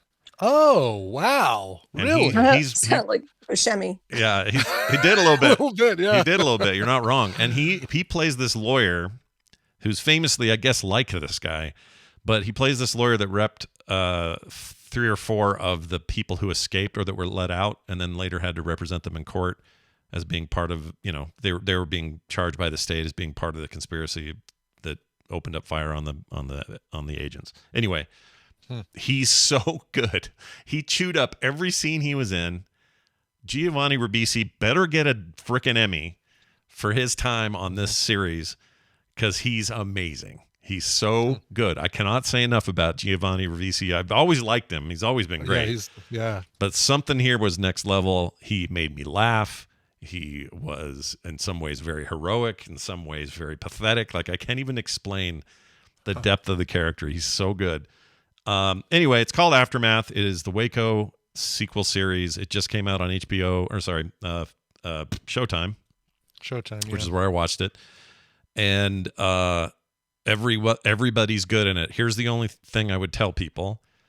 There's some stuff in here that has been reportedly anyway, not 100% on the historic correctness. Like they take some liberties. The show prior to this, the 2018 lead up to this, also did a little of that, but mostly they held the line. In this one, and I don't even know what that to make it more interesting to watch. I think so. Some of the stuff, like, real life is boring, it turns out. Like I was watching this morning, I watched a fight on a video. There was just a fight that broke out in like a parking lot. 2 dudes fighting over a parking spot, and they got out of their cars and just had a brawl. And I realized there was this moment of like, that looks so stupid. It does. People fighting in real life, it looks so dumb. It does. With the exception of UFC and boxing, where they're trained and it's like a different thing, exactly. and there's a whole presentation around it. Real people fighting in real places, or even shootings, they all look so stupid. Yeah, and kind of amateur. Because we've been trained to see, to see sensationalized versions of all these exactly. things. And I think that's to answer that question. Is this does some of that to make some of the more boring aspects stick out more. Have you ever been in a fight? Oh yeah, I'm sure it looked dumb. You have? Yeah, I was in junior high. It's been a long time. I got in a fight too. Yeah, when was that? It was when I was in high school. Oh, I was hoping you'd say like. It was so stupid. It was so stupid. An hour before the show, she only pulled my hair. Oh, jeez. See, I took my way out of every potential fight I ever got in. I've never been in a fight in an actual like. Have I told you guys the way this fight went was this kid in my art class stole my idea and finished his project before I could finish mine, and I didn't know it until he did. Turned it in and pretended it was his, and he was bigger than me, and I got so pissed, full of rage, I swung at him, broke my pinky, bone popped out of my knuckle. Yeah, bled everywhere. I couldn't even feel it though, so full of adrenaline. And I broke his nose. Oh no! Yeah. Wow. So me and my teacher, Mr. Winterstrom, and this kid marched down to the principal's office. I was suspended for a week for that. And I never that frontal lobe wasn't formed yet. No, I wasn't. I haven't been in a fight since. No fights since then. It was the first time and last time. So. Oh my god! It was bad. I felt pretty justified at the time. Now I look back and it must have just been so stupid. But that's my point. It's always stupid, right? There's no such thing as a cool looking fight unless they choreograph it. And unless you're professionals, yeah. Yeah. So this show does some of that, but it's not around fighting. It's just you make court stuff more dramatic. It's stuff like that. But if you're going in for some of the best acting you've seen in a bit, this is real good. Everybody's top of their game. We talk about Shea Wiggum a lot, but I could watch that guy eat a sandwich. I freaking love that guy. He's fantastic. Yeah. And I keep forgetting the main guy's name. What is Zod's name? Yeah, it's What is wrong with me? Hold on. Yeah. Zod, played in the movies by Shannon. Michael Shannon. Michael Shannon. Got it before we looked it up. Got it. Came to my head. Thank you. I can't believe I forgot that. I love him in everything, and he is very good in this, and his character's so relatable. He's just awesome. So anyway, big fat thumbs up for me for Aftermath. If you like that sort of dramatization of real life event stuff, if that isn't interesting to you, maybe skip it, but I really liked it. Again, that's on Showtime, and it's called Aftermath. All right. Brian's going to put all these up on quicktms.li. Woohoo! I am indeed. In fact, they're probably, not quite, They're but they'll not be there up there yet. shortly. Nope. So watch for those if you did not Shortly. keep track so that you don't have to go to shitoutofluck.com. Shitoutofluck.com. We don't want you doing that. Is it a real website? Yes. They registered Yes. it. Yeah. But you got to make sure you spell it right. It's a shit OUTA Outta.luck.com. Yeah. And there's I not thought Outta was OUTTA. It is, but let's not make fun of the Fletchers for their spelling. Yeah, we don't want to, Christine, look, she's a vocal therapist for children. I'm not saying that's and weird. It's not but a real word, so we can't, I got to give her credit that she knows how to spell real words. She doesn't know how to spell fake words. That's right. And also, this is really just a trick to make sure she's still listening so that we can hear back from her. That's really what we're saying. Exactly. I love getting the angry it's amazing. recordings from Christine. It's one of my favorite things. I love it. Anyway, that'll do it for us. Nicole, anything you want to promote? Or I really enjoyed talking to you guys today. We enjoyed talking to you. We It's enjoy always it good. too. Yeah, and everyone check out Wood Whisperer. Nicole does a lot of stuff with Mark on that, and if you haven't checked out his channel lately, you should. Amazing work as always. He just finished a beautiful sideboard for me for the dining room. We haven't posted the videos about it yet, but You heard it here first. He made a cyborg for the side of her bedroom. Sideboard. Sideboard 7 of 9. I can't wait. He loves 7 of 9, by the way. He does? Who doesn't? Come on. He's a big Jeri Ryan fan. That's awesome. Yeah. Can't remember Michael Shannon, but pull Jeri Ryan right out of my butt if I need to. just tumbled right out. Yeah, no problem. All right, Nicole, have a great week, and we'll You see you too. next time. Bye. Bye now. Bye. All right. And officially published. Oh, very Published. nice. Check it out. quicktms.li. Oh, except that Nicole's on there twice. Whoops. Oops. That's Let's all right. fix that. Twice oh, is it's nice. going to Netflix. Why is it going to Netflix? Damn it. Who's running this chicken shit outfit? Who's running this show? All right, one final note here, a final thought from a listener. I'm going to now read this final thought. This is from Gene, and he texted this. He says, "Dear Scott and Brian, if you're going to talk about the best comic book movies of all time," we were talking about Spider-Verse and all that. Yep. Watchmen has to be mentioned. I feel like it should be in the top 5 at the worst. Gene, I don't know, man. I like Watchmen. I like it. Yeah. But it's not in my top 5. It's not mine either, and it's unfortunate because and I think it's because they tried to adapt the comic book and they chose not to adapt the best parts of the story. Or the parts that they were chicken of, like in a pre-true MCU world, which was, this is 2009 that movie came out, and a year after Iron Man, but we hadn't really experienced Infinity Gauntlets and Thanos and some out there concepts, Guardians, for example. Yeah. They should have stuck to that original story and not been afraid of it. Exactly. Yep. Had they done that, they could have. I think that could stand. That could be one of the best ever. For sure. Yeah, and I think it's also dwarfed by the amazing HBO miniseries. Like that was so good. I would definitely support that. Television series wise, the Watchmen HBO series is easily up there in the top 10. Maybe not the top 5, but the top 10. Yeah, same. I'd say The Boys is up there. I'd say the Hawkeye Disney Plus series. Yeah, like WandaVision. Yeah, also good. There's a bunch that belong in there, but Watchmen is this hallowed, that creepy sex scene with Leonard Cohen's Hallelujah playing in the background, and I'm sorry, man, but hey, I love that you like it, and Sure. I support your living of that film. And I like it a lot. I just don't love it top 5. All right. Yeah. And also the book's amazing, and if you haven't read it, you should. Oh, the comic is without equal. It's almost like the Bible of comics. It's so good. All right. Well done, Gene. Let's get out of here now. Oh, 801-471-0462 is where he sent that. Let's tell people that they need to support us over at patreon.com/TMS. And if they don't, well, who knows what happens? What does the future even look like without a morning stream? We didn't come in here like professional comedians with a giant following already. We had to build it from scratch. Gosh dang it. That's right. Exactly. No Jason Bateman in our back pocket. Nope. Or back seat. Yeah. So if you want to give us some of that scratch we need, it's over there at patreon.com/TMS. Go find out why today. That'll do it for us. Brian, let's play music. What do you have to play? Okay, let's go to I'm dipping into the May request that didn't make it in because we've only got a few June requests, but that's okay because it means I can get some May requests in here. Andreas from Denmark wrote in and said, "Hey Scott and Brian, as I'm celebrating 40 times of traveling around our Daystar, Let's party." There you go. Oh, that's what I want you to do. I want you to throw me off when I'm reading this, like, because I will keep going until I hear "Let's party." All right. 40 times of traveling around our Daystar. I was hoping the Indomitable Cover Master would help making the day special by playing a cover on my birthday or thereabouts. I've been listening since before the Pooh Bag Lady and would love to hear a rockin' cover of or by some late 90s like Placebo, Garbage, or Skunk Anansi. Skunk?